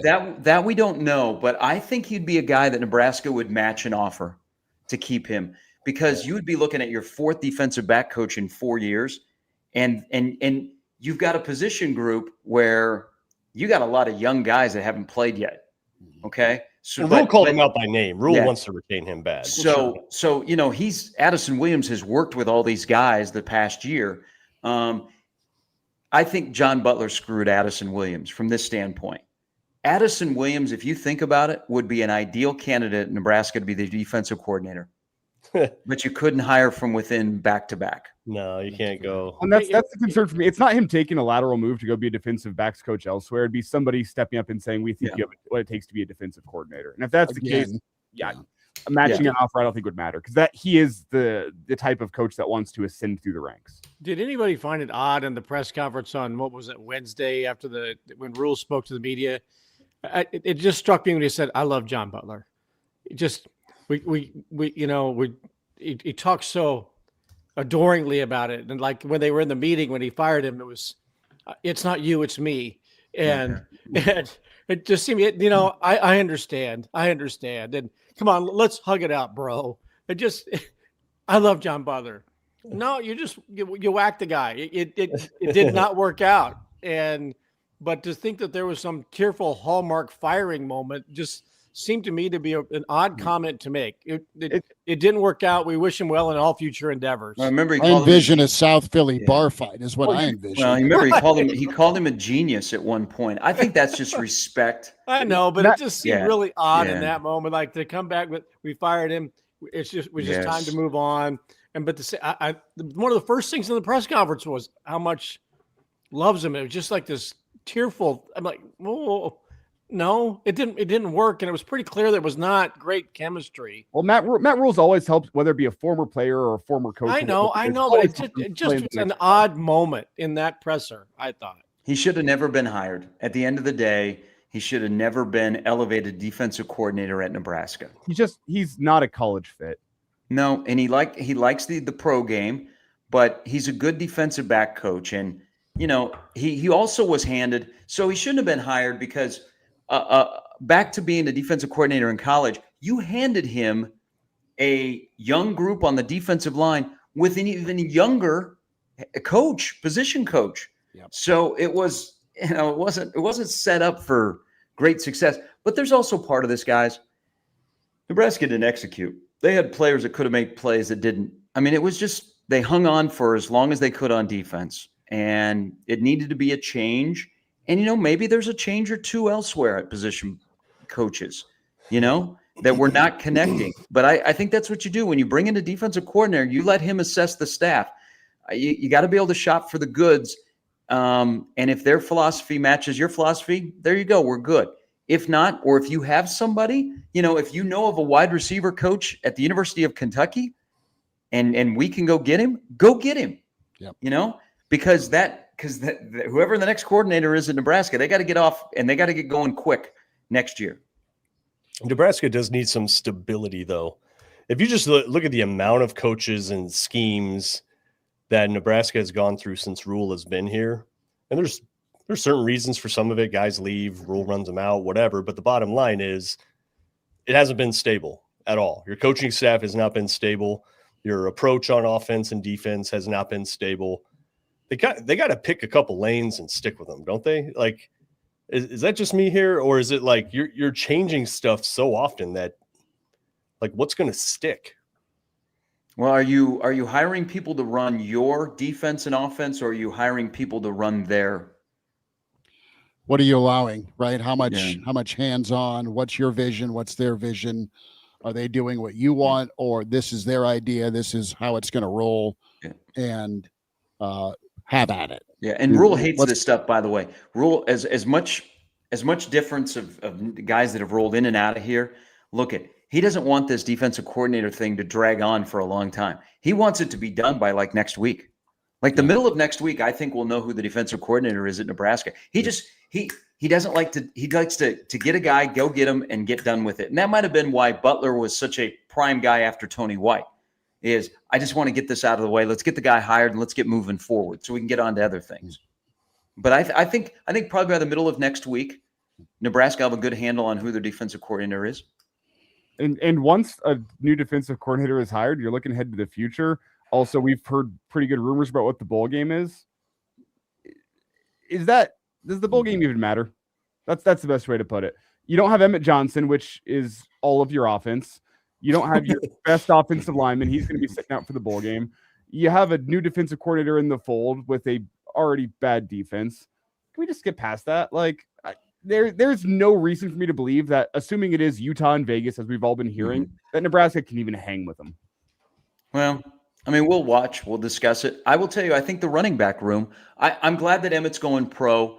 Good on him. He earned that opportunity. And he also did Nebraska kind of a favor because Nebraska is going to have to go into the portal and get a running back. And maybe it's a familiar name that Nebraska's, partied with before, but just hasn't been able to bring them in to stay overnight. Is you got two guys in that room, Mosey and Nelson, now have a month of bowl practices because I don't think they practiced last week. They have a month of bowl practices to kind of go, okay, I'm the man that should be leading that room going into spring. I know you're going to add a guy, but I think Emmett's out of the way. So those two guys are going to get the bulk of the carries in reps and also in that game. So I think to that group, it means a lot. But to your point, Elijah, I think it's we'll watch and you'll like, okay, is this momentum for 26 or is this just a finality in 25? I just hope that it doesn't, Nebraska doesn't get bludgeoned because that's 3 straight losses. And that's, that's going into your offseason. Hey, how does this work, by the way? Yeah, I don't know with the new transfer rules if y'all would know this, but Matt Campbell looks like he's going to take that, he's taking the Penn State job and 3 days after signing day. Right. And all these guys just signed and like Iowa State has, it's like Omaha East, they've raided the Metro and the Lincoln area. You got Amarian Jackson, you got Barry Freeze, you got cats from Lincoln, Tyrell Chapman, Keon Kaiser from Sydney. Do those guys get to go somewhere else? Do they stay in Ames or do they go to State College? Well, think about it. It's like 3 or 4 days after you sign your letter of intent, and now the entire staff's gone. Like, come on, that's yeah. Do they leave? I don't think. The disappointment you have Millard South and Nebraska has none of those guys. 11. And Nebraska only offered a couple of them. Yeah. Now Nebraska's got to do something to reestablish the relationship at Millard South because Millard South's going to be loaded for the next couple of years. I will tell you the Iowa State guy to keep an eye on if he doesn't declare for the draft, Ben Bramer. Yeah. Yep. He's a Sunday guy. He originally committed to Nebraska out of Pierce, but that was more towards Scott Frost. And once Frost got fired that Sunday, Matt Campbell was, hey, we're getting him to come to Ames. He would be a guy to keep an eye on. The rest of the guys, in terms of if they open up their commitment, I don't know. They weren't involved with Nebraska. Nebraska wasn't involved with them. And Nebraska's kind of full. Nebraska's probably going to get 10 to 12 in the portal with their roster. Yeah. But Nebraska needs to find a way to whatever they do with Millard South, because Millard South isn't going to be done stopping, producing talent, which is crazy, guys. In a state, Nebraska's had 3 Power 4 quarterbacks. We went forever in this state without Power 4 quarterbacks. Yeah. Gretna, Millard South, Omaha West Side, and none of them are going to Nebraska. The setup at Millard South's gym on signing day was embarrassing. It looked like a bar. Yeah, you see a flag from every school, from every power conference. You got Bama flag, you got Missouri flag, you have K-State, you have Iowa. You had all these flags like you're in the old bar room, and here's the old Big 12, here's the Big 10 league. And do you think Rule got freaked by some of the flameouts that he got from the Metro, though? Well, that's a great point, and I have beat that drum. As much as I love the kids that come from Omaha and go to Lincoln, they got to go there and ball out. Yeah. I mean, Donnie Jones has. He's been great. He has, but like there's some guys that maybe are in Lincoln that are from the Metro that shouldn't. Not everybody in Nebraska that's a good player probably should be at Nebraska. Yeah. But Mark, you and I are on the same page. I like to see kids go down there, and I like to see them play well, and it's great to see Donnie. And that was cool for his family with his brother signing with Iowa, and that'll be a nice little rivalry.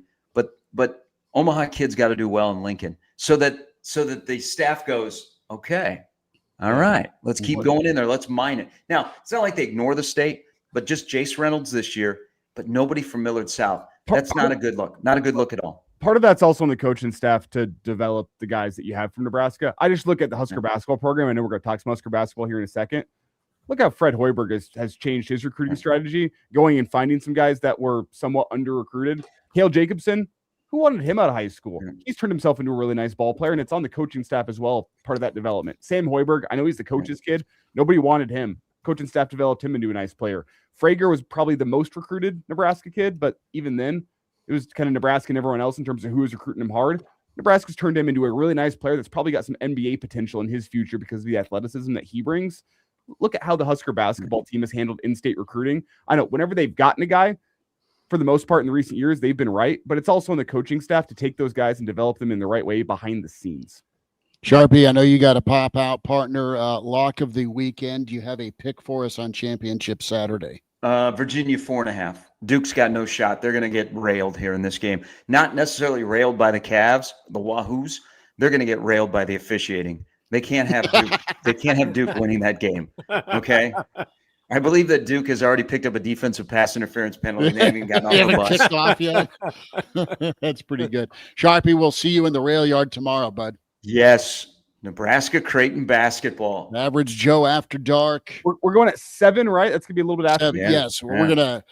There's been an influx of use of the Gate 25 party room, so I will get down there at some point to make sure we have a spot in the bar. That place is elbow to elbow, always anyway. So we'll hunker down.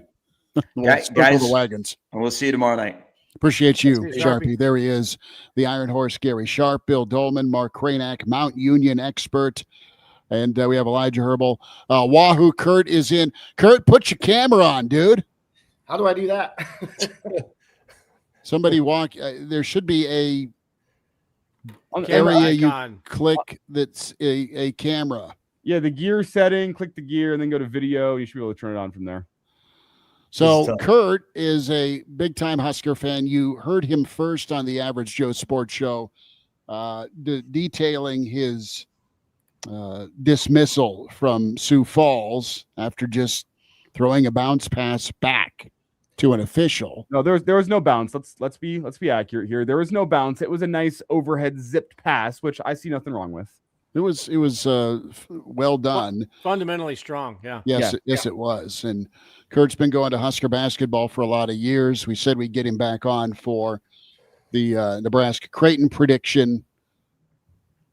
Is it not working? What's going on? Well, this will work. This is fine. Okay. Sorry, I don't know what I did there. Kurt, what are we feeling here with Nebraska Creighton? I think the line's 5.5.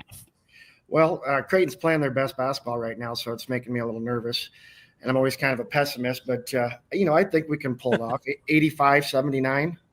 Okay, 6 and a cover. When you hear the 5.5 line, in terms of drinks consumed, is that about an accurate number before tip-off as well? Wow. Well, we're heading to the end zone at 11, so wow, we're going to be there. We're going to be for there a 4 o'clock tip. Yeah, we got to get our spot. So it's going to be tough early, to be, and I've got a big posse coming. So it'll be tough to be full mast if you're going that early. But go ahead. No kidding. It's been a crazy couple of weeks. I'll tell you that. I've got somebody's got me a picture as a Lego meme, and it's been. I didn't know there's that many people that liked Husker basketball. Everybody that knows anybody that knows me has come up to me and said, "Hey, we've seen you." It's been pretty crazy. How's the shirt sales been? Has that been? I know a lot of people were asking where can they get that shirt. Have people been finding? Yeah, we've sold over 100, which isn't great. We'd like to get more, but we're given I was going to donate it to 1890 for basketball, but that's now shutting down. So we're just figuring out how to get it to the right spot to get players.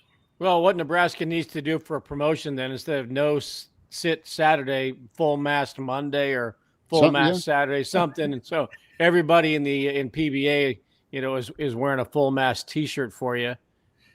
Yeah, that would be pretty cool. Hopefully I can get ranked to autograph one. The local bar here, Titles in Wahoo, named after all the titles that Wahoo Public and Wahoo Newman have. They'd like to get one hung in there with Rank Mast autograph. That is a great bar name. Yeah, it is. Well, it's a great town. It's for all the titles we've won. Wahoo just won one, and Newman just won one in football. It's pretty amazing. Cousin Josh is up in Wahoo. Josh Borchers, Alex Borchers, his son. Yep. Know them. So yeah. What do you guys think? You think? We've had a tough time with Owen Freeman, and he's only averaging 17 minutes a game, but Mast is gonna have a tough time with him. I think Nebraska. I think they win 89-77. That was my prediction yesterday. The concern right now, Nebraska is the team that has a full identity. You know what they're going to be offensively. You know what they're going to be defensively. Creighton does not quite have that right now. And the concern is that in a rivalry game when the emotions are running high and, they're kind of, it's an us against the world mentality with a raucous Pinnacle Bank crowd, that they'll find some success early and start to get that self-belief.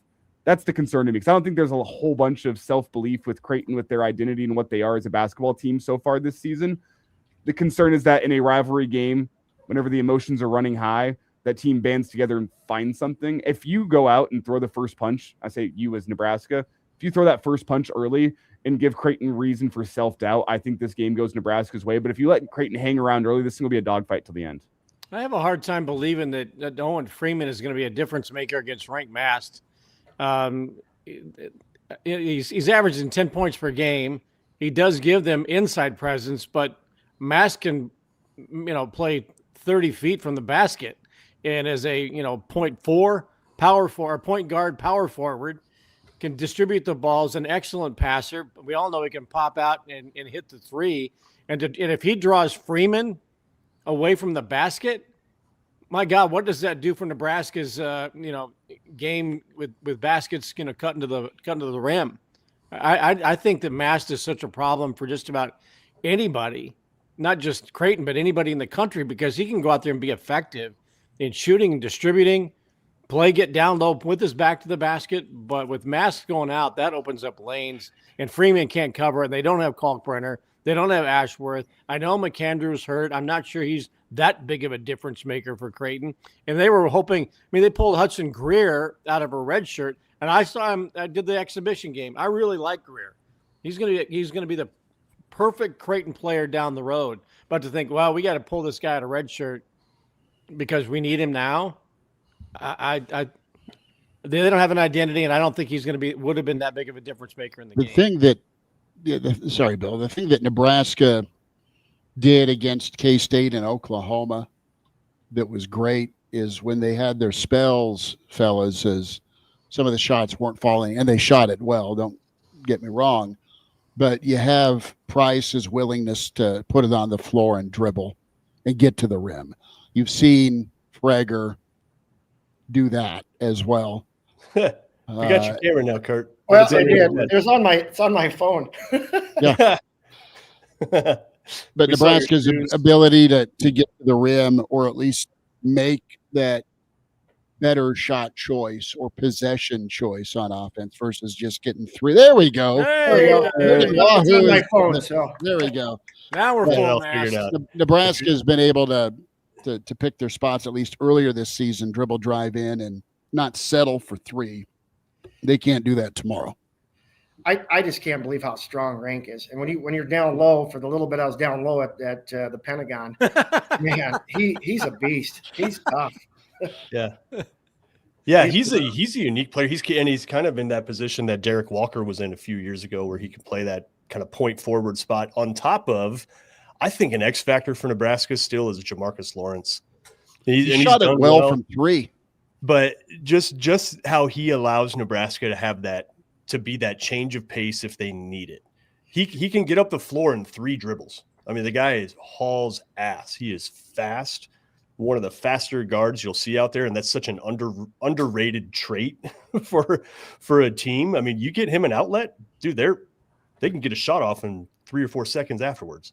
Well, I think we've been dancing with him last year with just Jamarcus himself. Yeah. But he's got to play with confidence. Some games he loses it, or he gets down on himself, and that's cost him some minutes. But yeah, he's been really good. Been a great surprise. Mm-hmm. Kurt, what's your crystal ball say, dude? I mean, what do you mean? Are you buying tournament stock? Oh, the 8-0 start. I sure hope so, because we want to go party at Oklahoma City or Chicago or wherever we're going to be going. I think there's one in Chicago this year, isn't there? I think so. Yeah. As people who follow Nebraska basketball, I'll worry about that in March. I've seen this story a few times. I'm not buying tickets just yet. But guys, what's the concern with Connor Esigian? I know he had been a little bit cold to start the season. Frager is going to have to step up and I think take some of his minutes. But do we have concerns about Nebraska losing a shooter? I know they're chock full of shooters this year, but he was a guy that really, I mean, if he was on one in a game, kind of a volume shooter, but if he started knocking down some shots, he could really change the complexion of a game. I think it's a huge concern because he did get hot, but his minutes were down. What was he playing? About 14 minutes a game? It wasn't. And averaging about 6 or 7 points. It wasn't a lot of production. To his defense, he did get donkey punched. Yeah, and you had to guard him though. That was the thing. You did have to guard him. You had to know where he was at. But I was expecting a little more out of him this year, especially when he played last year. What'll be good is, silver lining wise, is you get a chance for him to kind of pull a rank, don't you? Yeah. Where he'll have a year to get regrouped and healthy again. But in better shape. Yeah. That's definitely what happened with Rank. He changed his body. Yeah, I thought Connor did too. He looked more muscular this year. I thought he looked bigger, but did he have surgery on his ankle? It looked like he had an ace wrap on it. I'm not sure what happened. It's as bad of a high ankle sprain as you can possibly have, from what I have been told. And they knew that they could get the medical hardship, so they just figured it was better to shut it down. If they were not going to be able to get the medical hardship, they probably say, well, let's do what we can to get you back to March and play 5 minutes a game when we need you. But being confident that they could get him another year, that's all the better. Now, look, I think one of the best things that Connor Esigian has done for Nebraska basketball this year has been the influence he's had on Frager. He helped Frager go through his redshirt season. By all indications, has been kind of a mentor role model for him. And Frager has followed suit, was the MVP down in Kansas City, and has had a great start to his Nebraska basketball career. And I think to a certain extent, that's due in large part to how Esigian mentored him along the way over the past year or so, and certainly coming into this year. So his presence will still be on that team. It just won't be on the floor. What's up with Kendall Blue? I haven't seen enough of Nebraska to know, but he was a pretty touted transfer that came out of the Summit League, and very productive guard, 6'6", good defender, had good offensive numbers last year too. He's only played in 4 games. Minutes have been limited. Is he adjusting to the just pace of play, speed? What's happening with him? I think that's accurate. That you learning in season as opposed to the off season. I don't know if he was hurt or what exactly it was, but it has not been. I think Garcia's a little bit the same. You got to trust them that they're going to pick it up during play. Is the big thing. They didn't have off season. They didn't, whatever it was, they weren't able to get enough time reps to understand. So they're having to do it while the season's going on. I'll also say here with Blue might be the one portal edition. I don't quite know where he fits in with how this team plays offensively. That's what I think a part of the struggle is. Like, he's a ball handling big point. Where does he fit? Okay. You have Jamarcus Lawrence, who I think has done pretty well in that role.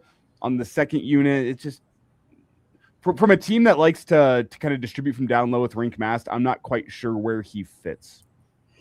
He doesn't look comfortable, that's for sure, when he's out there. He does not. I don't know if it's the motion offense that Fred runs where you just have to understand how guys are moving, and I don't think they've got it yet, like you were saying earlier. It's you need experience in the offense. Kurt, you got the checkbook. Who you hiring as defensive coordinator? Well, this Toledo guy sounds pretty interesting. I was listening to your chat earlier, but I was hoping a Power 5 or Power 4 defensive coordinator would come in. I just think we need a big name. But you're right. When you can't line up at the end of the year, that's a bad sign. I think I was listening to David Benning, and he said that's David Benning said 11 a.m. Yeah, Penn State, they lined up 11 straight plays is what Damon Benning said. They lined up wrong or took the wrong gap. Somebody did something wrong on 11 first straight plays. I think Rule said 8, but Butler never made sense.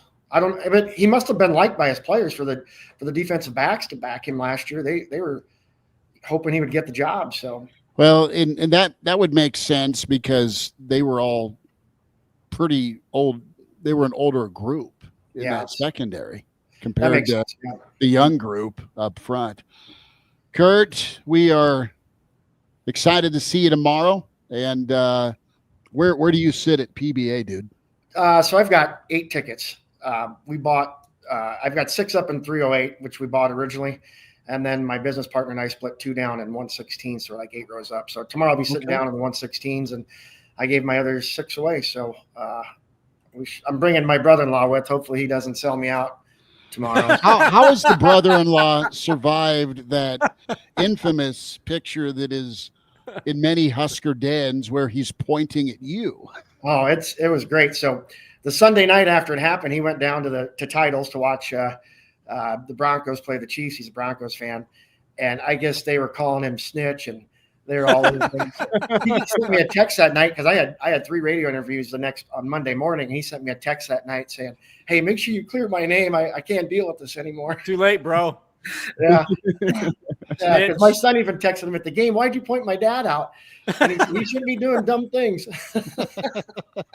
Which, I don't know. I guess that wasn't that dumb to throw the ball back. But we sat in those seats last year at the Pentagon, and my wife was with me, and I had like 4 balls come to me. One, I didn't throw it fast enough, they said, and the other few I fired back to the ref, and there was no problems last year.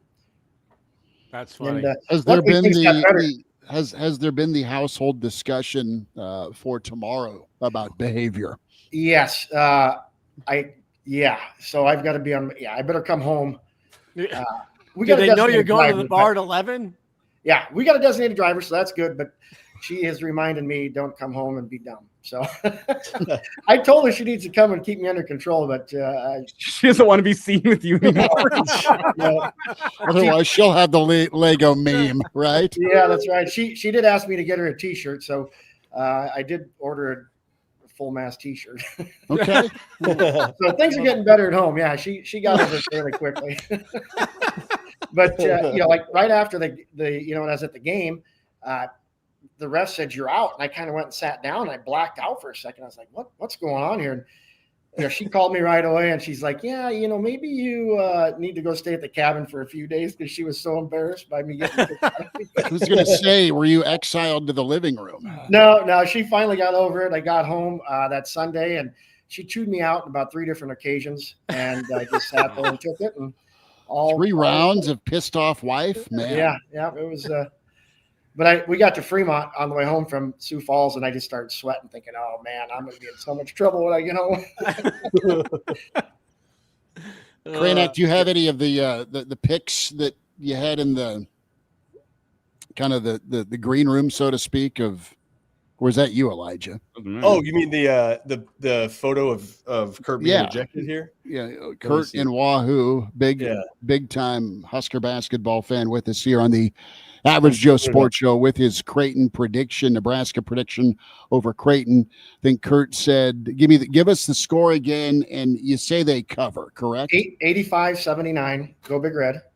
But like I said, I'm normally a pessimist, so I don't know. I don't like what Creighton does to us at home. We just don't play well. And we're going to learn a lot about this team over the next 3 with Creighton, Wisconsin, and Illinois. We talked to Jeff Smith yesterday. You're hoping for 2-1. You'll take 1-2, but 2-1 feels like the record. If you're going to be a tournament team, a team that can go win a game or multiple games in March, 2-1 feels like the total for me. It starts with Creighton and then split Wisconsin and Illinois. Illinois is obviously the harder task there, but 2-1, and I would feel very encouraged about this team's chances to go be a decent seed in the NCAA tournament and get a win. Absolutely. But we may as well just go undefeated for the whole year. That'd be pretty cool. Let's just win them all. Yeah. I take care of Creighton. There he is. Kurt and Wahoo. There it is. that was me saying, what did I do? Yeah, this guy going, what? Somebody came. Where's the brother-in-law? Is he the bald guy to your right shoulder? Yeah, he's the bald guy. And then I had a little kid sitting by me, and somebody that knew the little kid came up to me at the game on Sunday, and they said he was famous at his school, that everybody knew him. So, like I said, I'm just shocked how many people watched the game. And I did a career day the Tuesday after the game at Bishop Newman. And every kid saw me and said it was awesome. And I had like 15 T-shirts I handed out to people. And a career day, really? That is so perfect. Yeah. Oh, everybody's like, "Hey, that was awesome. You're great. We saw you on TV." And the teachers, one of the athletic director came up and said, "I need your autograph, but I need you to put from 0 to hero and sign your name." So I did that. And we didn't ask this the last interview. Have you ever been booted out of anywhere else? No, never. Nope, not even my house yet, which is surprising. Yet. Yeah, close. It was close, but what was the tipping point for folks that haven't heard? What was the tipping point that got the ref just completely like you have to go? First of all, I don't think they could handle it. The environment was so crazy, and the whole crowd was on the refs the whole time. They couldn't handle it. The ball rolled to me. I picked it up, fired him a nice, good pass. Good chest pass, like a good boy. Over the head pass, yeah, because he was a little ways away. And it looked like a dart, but I waited for him to get his hands up. He caught it about chest high, and he just said, "You're out." And I'm like, and I think I sat down and I said, either call it right or let's go, like to our team. Like do your bleeping job. I kind of blacked out for a second when he said I was, you're out. I don't know what quite happened there. Yeah, the ref doesn't know about how fundamentally sound Wahoo, Jason Glock, like the passing, the ball movement at Wahoo. It was a great Anderson pass. Yeah, well, Wahoo's program taught me that. I mean, I'm going to blame them. I did tell Paul Johnson, because he was a Newman coach, and we went to his basketball camps. He used to have a basketball, and he'd throw it to you while he was talking. So if you weren't paying attention, he'd hit you in the head. And so I told him that was his fault. I learned that from him. And he's like, "No, don't be blaming me. Don't be blaming me." So it was, just like I said, pretty funny deal. And I called Schmidt yesterday because everybody's like, "Hey, Schmidt said he's going to have you on." So I said, "Are we doing this week or not?" So yeah, well, we said Creighton. We made a deal, and we got you locked in for the Creighton and Nebraska weekend. The prediction will, of course, Average Joe After Dark going to be down hanging out at Gate for our Sunday podcast that's typically at 10:30 Sunday morning. We'll have Bold Destination to talk about, maybe an athletic maybe a defensive coordinator hire, and then we'll have all thoughts on Nebraska Creighton with Nebraska. Hopefully, if you're a big Red fan, moving to 9-0, and we'll have that. Sharp will be on site with us. Bill Doleman, Elijah Herbel, myself. Kraynak, are you heading down to hoops tomorrow? I don't think I'll be able to make it down, but I'll be watching. I'll be watching. Yeah. Kurt, swing by for a beer, and we'll see how things shake out for Nebraska and Fred. You're going to be there before the game tomorrow? After okay. dark, yes. We might do that. Might swing down. Yes. We'll see how the game goes, right? Yeah, you're right. Correct. We'll get it handled. Kurt, be good, partner. Thank you much. Right. Sounds great. Thanks for Good to having have you in. Hey, Thanks Kurt. much. There he is, Kurt in Wahoo. And Schmidt, you asked the question, being kicked out of anything else. Might be a good place to end the show here. You gentlemen ever been kicked out of any establishments? Any basketball games? Any football games? No, not bad. I mean, I tried for baseball and basketball a few times, but I tried to mellow a little bit. I would just usually go walk by myself if Junior was on the mound and getting squeezed at the dish. There was one time I almost got kicked out of when I was in the student section of a Lincoln Southeast high school basketball game my junior year. Lincoln Southeast is a district final against Millard West. Southeast was getting the break speed off of them. They're down by like 25 or 30 in the second half. Most of the crowd had cheered out, or I'd cleared out, and there was a foul call I didn't agree with, and I started a BS chant. Obviously, I wasn't just saying BS. And as I say, I started the chant. I was the only one doing the chant, and I had to go stand by the athletic director for a few minutes of game time. And he's like, you're not going to do that anymore? I was like, yeah. So I got allowed back in the student section. It didn't matter. They were down by 25 or 30 or something at the point. I just thought it was funny. And the Lincoln Southeast administration did not think that was very funny. So that's the closest I've been to getting kicked out of a sporting event. Yeah. Carson's entire student section got launched from Lincoln East last year. But I think he was safe because he was sitting with his girlfriend. I remember there was one, I didn't get booted, but half of the Southeast student section got booted from a basketball game one time. I won't name any names, but a good number of folks very clearly smelled like liquor. I was not one of them. So that was a lonely student section whenever they all got booted out. And I think they got 1 day of in-school suspension as well for that one. That was tough for them, but I was safe. Why is everybody in the stream calling Rule Matterall? Have you seen that? A lot of comments in the stream. I think the Adderall, HB, and all that stuff. I think so at first, when I was first seeing some of those comments off to the side, I was just thinking, what, is there some coach? Is there a defensive coordinator named Matterall that people are thinking about hiring? Oh, so it's actually Matt Rule plus Adderall is somehow taking hold in the stream in here. I think that's what it is. Yeah. Yeah. I think I got kicked out of a basketball game once for fighting, but that's a long time ago. And I just fighting. Yeah, you know. Hold on. What happened here, Bill? One more thing. I really don't remember. All I know is sometimes you got to take care of business. You know what I'm saying? Hey. And so this guy, he came up to you. What did he do? Like, I know a guy. I got a guy, and I took care of business myself, and they didn't appreciate it. So where reset this. I had dog camp going on. It's actually this first time it's come to my mind. This is the first time I thought about it since it happened. Okay, set the scene here. Where are we I at? don't remember. What happened? I really don't. I just remember that I was asked to not play in that game anymore by a referee. So Corey's got a question here. Elijah, you've not been kicked out. I have not been kicked out. Kraynak hasn't. Corey is asking the question about local media. Do we dare speak for the rest of local media? After every coach's can, they open up about the floodgates, all the information that they failed to report. It's talking about Michael and Frost and that post. But the question here is from Corey about asking Rule tough questions. Well, I think there is an element whenever coaches leave of people now report on things that are less corroborated whenever it's happening live. Because there's less ramifications if you are wrong. That's one element. The other element is, what's the right way to put this? You have a working relationship with what you cover. Yeah. And whenever stuff is not corroborated by a whole bunch of sources, do you want to risk the relationship for things that are going to end up pissing off the fans and pissing off the admin and getting you booted from the local media? And what how much does this weigh, right? How much does it matter in the grand scheme of, okay, so-and-so was late to class, so-and-so didn't start the first few series. and okay, hypothetically, and then, out of the gate, Nebraska's getting their ass kicked trying to stop the run. Something like that. That's one little nugget. One of the questions on there too was why doesn't the media ask like tough questions?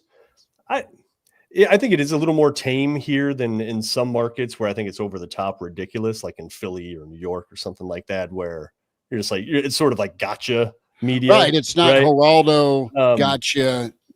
But I think one thing that maybe people don't realize is when you're looking at those press conference settings, like you're just trying to get them to talk. Like it's less about the question and more about the answer the topic you're trying to get them to talk about. So sometimes it's obvious stuff. But I guess what questions aren't being Corey, asked? what do you want asked? Yeah, right. Like what isn't being asked that isn't sort of obvious already? Like the defense fell apart. It was ridiculous. And I think Rule got asked about why did it fall apart? I guess I don't know what's missing. And it doesn't seem like I don't know that media accountability is kind of what is missing here versus it's better freaking football. Look, there's an element of knowing thy market, knowing thy audience. And, if sometimes you gotta toe a line and to make sure that you maintain your access as well as the access of the publication you work for. I also know that a lot of these guys do have numbers, and there are questions that are sometimes asked, not in a press conference setting. That clarification, background. Look, what happened really? What happened? Is this? That happens too. But look, I know that there have been media people who have asked questions or done things, and they have been taken off Husker beats, and it's not just football. And there are coaches with statues that have made sure that certain people aren't covering their team any longer. I think this is the best way to sum it up, because the people in the media room are reporters and not fans. Sometimes they are fans and they try to mask it and they don't do it very well. But that's okay. I think it's okay as long as it doesn't bias your reporting. And there's a difference between reporting and like columnists and opinion. Right. And those things have all been conflated recently, right? Straight up reporting, straight up news is different than opinion commentary. So that's part of it too. But and somebody asked in here, so you don't like your coach being called Matterall? No, I think it's funny. I think it's that's pretty hilarious. Just ask the question. What does it mean? 1 + 1, we gave you 2. Matterall. That's good. I don't know, fellas. You think this time next week we're talking about Vince Karras as the I think defensive coordinator? I think so. We'll just erase this if it's not true. Can I sum up the whole the media thing by just saying there are ways to ask questions to get the answer that you want without pissing everybody off, and you have to listen carefully to how answers are being made. Yeah. How questions are being answered. There are just ways to ask questions that aren't as abrasive as maybe some people would like, but you'll get the answer and you're not going to piss off everybody. It's about there's some media literacy that goes into this, of listening to a question and reading in between the lines with what is going on with the question and how a coach answers said question. Yeah, and none of those answers are gonna, shed blocks against Iowa. It's just like sometimes it's just like I mean, you can just see what's going on. Like, do you really have to ask? Well, like one of the questions was, why has there been like all these coordinator changes under Matt Rule in just 4 seasons now? Well, because the performance hasn't been very good. You can ask that question, but what answer are you going to get? You want Matt Rule to get we've been bad on defense. Yeah, no. I think you nailed the better football. Yeah. Why? I mean, Matt's going to say, if you're looking for him to say, hey, maybe I'm not the right fit for the job, and maybe the Big Ten's too much for me, and maybe my Matterall tendencies are he's not going to say that. So, no. Well, and back to the Butler hire, you make a hire out of what's available, what you needed to get prepped for the bowl game. You had a time constraint. I'm not defending. I'm telling you the why. and you hope it works out. All right, let's give the guy a shot at coordinator. He was really good as a secondary coach. The guys that I respect on this team that play hard for me really like him. Let's promote it and see if it works out. And then for a while it did, and then it fell apart. So you've corrected that, and you have a chance to do so as head coach. You have a chance right now going at the end of year 3 into year 4 to reshuffle your deck. What you hoped with some of your initial hires working out haven't. You've changed. You've not dug your heels in and held on out of loyalty. You've made changes. You want right hires initially, yes, but if that doesn't work out, and you're going off of your history says I have, built 2 other programs to high-level win totals and appearing in conference championship games. So my blueprint has worked for success for me to climb the ladder. Didn't work in the NFL. I'm back here at Nebraska. I need to pivot here, not only on what the world is, and that's more portal versus high school. So Nebraska's pivoted there. They've also pivoted with, all right, I love Ed Foley, but it just wasn't getting done. And Ed's not a bad coach. It's just not getting through, and there's no performance. So what do I do now? I go get Mike Eckler. I ask around, and I made a really good hire there through this first season. You need to look at what needs to happen on defense right now. Do you need to look at what needs to happen on the defensive line? Get some help if you do like Coach Braden and what he can do. Do you look at the offensive line? Do you look at outside linebacker spot with Simpson? I mean, you have to examine all of this to get the best of the best of the best, or get guys to be better coaches in year 2 with some of these first-year guys. Can you afford to hope they make the same jump you're asking your players to make? Man, and I don't know. It appears like he's recognizing where he went wrong from the beginning, and he's trying to make the corrections. See if they work. And there's a little element Charlie McBride touched on too, where Matt's piggy bank is bigger now than it was when he got here. For sure. So you can make some hires now that you weren't allowed to, or you didn't have the fundage to do so then. And we'll see how that translates into player acquisition too. Right. Like, Nebraska couldn't compete, or wouldn't, for like the back that went to Miami out of prep, the transfer out of, I forget his name right now, but Charmar Brown, right? Nebraska wouldn't pony up. Does that change now? Does that change since rules extension, since he announced that it appears that he's got more money to work with for player acquisition? You got to figure that Nebraska is in the top 20 when it comes to being able to pay to get players. Nebraska is at least competitive there. I don't think they're top 5. I don't think they're top 10 even. But you got to figure they're up top 20. But look, they've always had the money. Yeah, they've been paying what everybody else has been paying. They're not getting the return.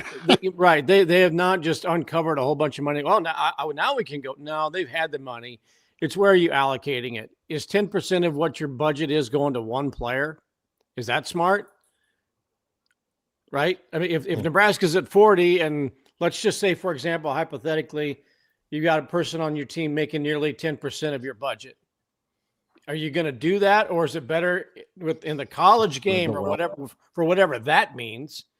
Would say $3.5 million, just hypothetically. Would that be money better spent if it was spread out and have a $5 or $5 million in offensive line in total, than paying the guy behind that offensive line $5 million? And it's only going to escalate. That's the thing that people don't talk about enough. It's not as though, well, it's 40 for perpetuity. It's going to be 45 next year because somebody else is going to go out. You don't think that Penn State, as embarrassed as they are right now, they're not telling Matt Campbell, we will get you BYU, Texas. That game between Texas Tech and BYU might be the most highly paid college football game ever. And I don't think we will ever know how much they're paying for rosters. But Matt Campbell was not going to leave Iowa State which is not playing the same game that Nebraska and Ohio State and Michigan and all these other schools are.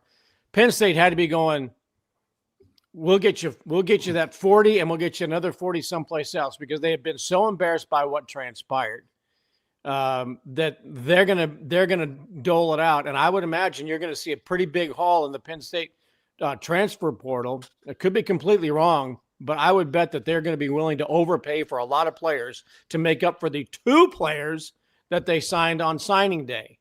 2 players we are. Well, they're going to go find a whole bunch of guys who we want, and they will.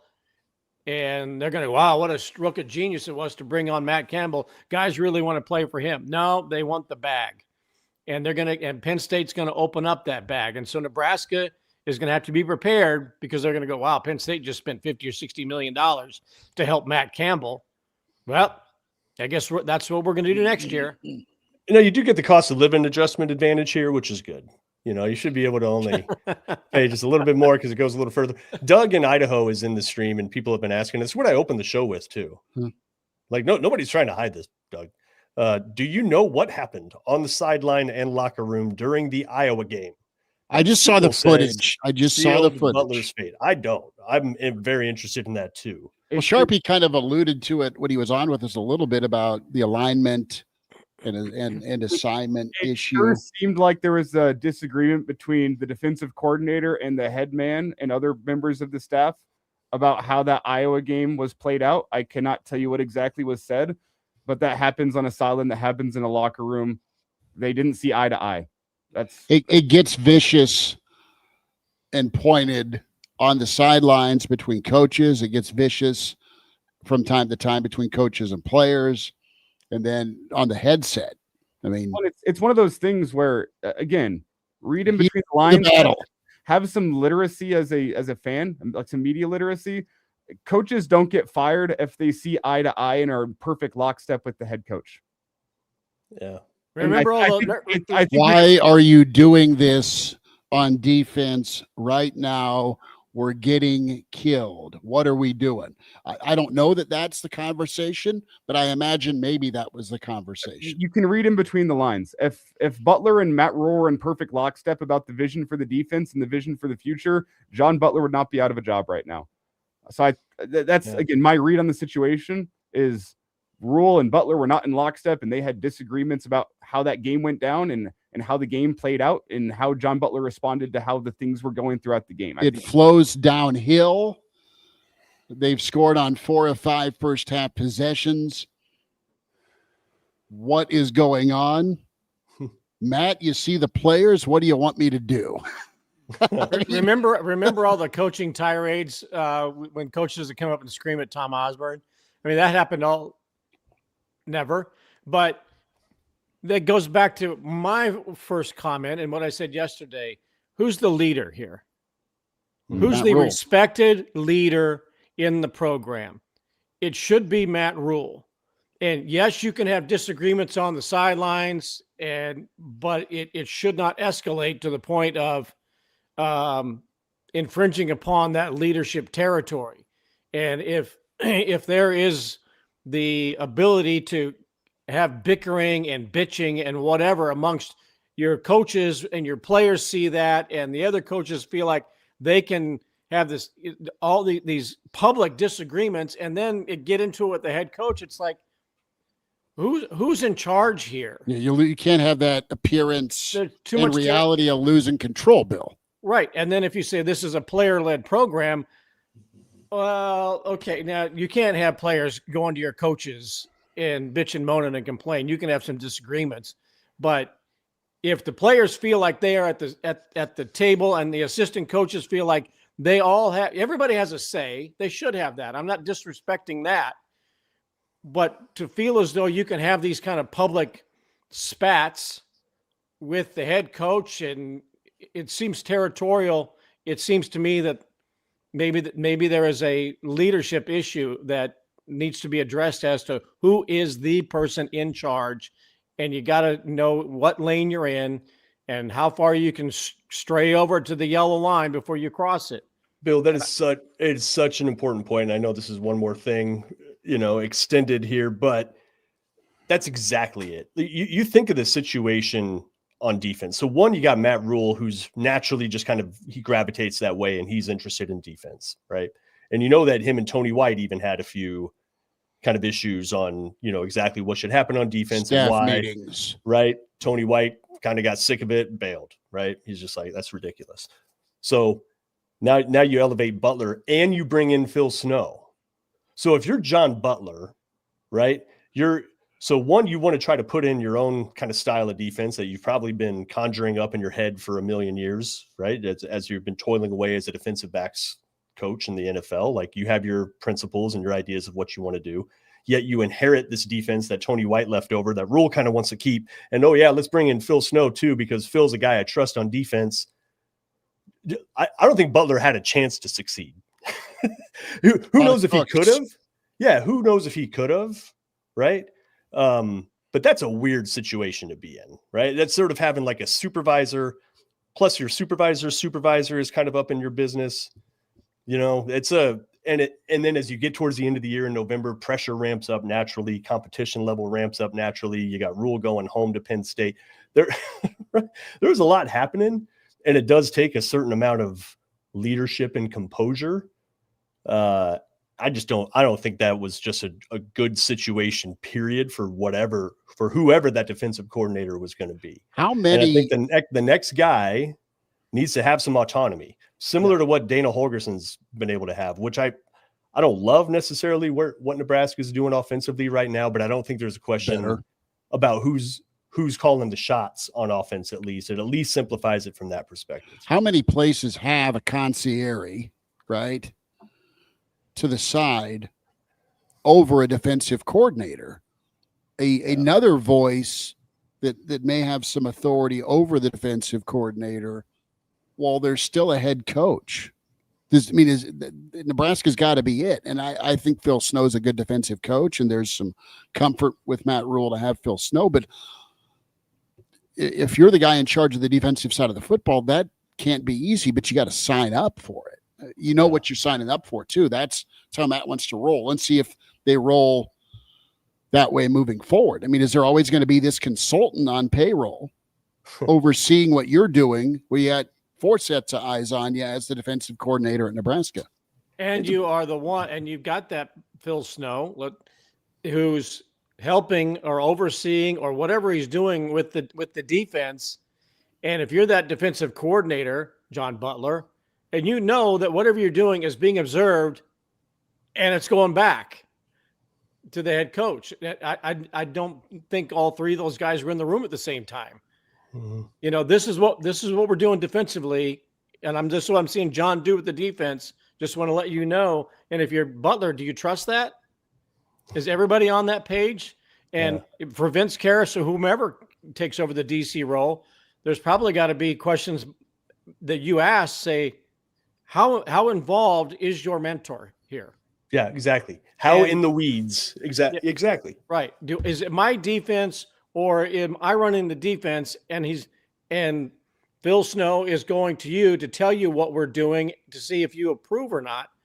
I don't know if that's how that's kind of the appearance. That's with the Butler thing. I don't think Butler was a great fit. I think he's a pro guy and hadn't been a coordinator since, Penn State 12 years ago for 1 year. But you're getting the job, and the head coaches, your boss's mentor, is also in the room. So is it my defense, or is it what I'm doing and how I'm coaching being relayed back? Mm-hmm. And now I'm like, well, how much do you approve? Dana Holgerson does have that. It appears to be that autonomy. Here's what I'm doing. Okay, thanks. Yeah. And Rule has every right. Karras or whomever has to understand that there's going to be somebody else in the room helping oversee the defense. And there's a difference between Rule telling Dana, hey, listen, we need to figure out how to run the ball better. There's a difference between him saying that and saying, hey, when it's 3rd and 6, we need to make sure we do pin and pull, and we got to make sure that it's, diving deep into the details there, to where Holgerson's like, why am I even here? He's not doing that with Holgerson. We don't know this. This is all speculation. But considering that the defensive coordinator got fired, and considering that Nebraska got just the ball run down their throat so often, despite having recruits and raw talent that other programs wanted also. The defense was not performing even to par. They were performing below par to their talent level at the end of the year. So it seems like something like that was probably going on. Just a confusing leadership structure, confusing who's in charge. And what resulted is a bunch of players that were just kind of like just sort of playing the position versus playing as one, like Rule was talking about. Let me give you another hair on fire. Let me give you another example. And this happens a lot. And I think it did happen at Nebraska after Tom retired. He still had a little corner office. Nick Saban retires at Alabama. And a couple of years, a couple of days later, they hire Kalen DeBoer. Well, guess who still has a big office at Alabama? Nick Saban, the longest shadow of the 21st century in college football. And so Kalen DeBoer is coming in, and Saban, arguably the greatest coach in Alabama history. There are still the Bear Bryant people, but he still has an office in the building where you are trying to establish your culture. And Saban's culture has been entrenched in that program for 17 years. And to think that Kalen DeBoer is going to come in and it's going to be my Alabama, that's crazy. And it happens all over. When the legendary coach retires, we still give them a little office. They come in, they've got a presence, and I think Tom did. But for Kalen DeBoer and that culture to think I'm going to be able to be the voice, no, because there's still 75% of the people in the building are still loyal to the guy who retired, who's still coming in every day, and is still a consultant. And yes, he's a consultant to you, which is, what a great sounding board for Kalen DeBoer. But people are still going, this is still Nick Saban's program, and he's still around to prove it. Mm-hmm. That's on a much grander scale than, having your mentor be, the de facto defensive assistant coordinator, reporting back to you. But that's the appearance that it is. Is it my job, or am I doing my job with somebody else per your approval? Yeah. How do I keep everybody happy? Be better in the red zone. Put up a fight in the red zone. It's Mark Kraynak, Mount Union expert, the Pride of Fairbury's Bill Doleman, Elijah Herbel, the best mustache in Nebraska, and Denver fan. I did not win that competition last year, actually. Let someone try and take the belt from you. I was on the podium, but I didn't get the award, and that's okay. There's some men with some great mustaches out there. I can't take any shine from them. And I'm Chris Schmidt, horrible dog parent. So we'll be back at you tomorrow, the Average Joe Sunday Live After Dark edition around 7. We'll be on YouTube, and we'll be down in the rail yard following Nebraska and Creighton. Kraynak, appreciate you, brother. Elijah, thank you much. Yes, sir. Billy D, love you, dude. And we'll be back at you tomorrow after Nebraska Creighton with the Average Joe Sports Show. Like and subscribe, YouTube, 7 days a week, Twitter, AJ Sports Radio, AJ Sports Pod. Have a good Saturday. Have a good championship Saturday. Godspeed. Say it.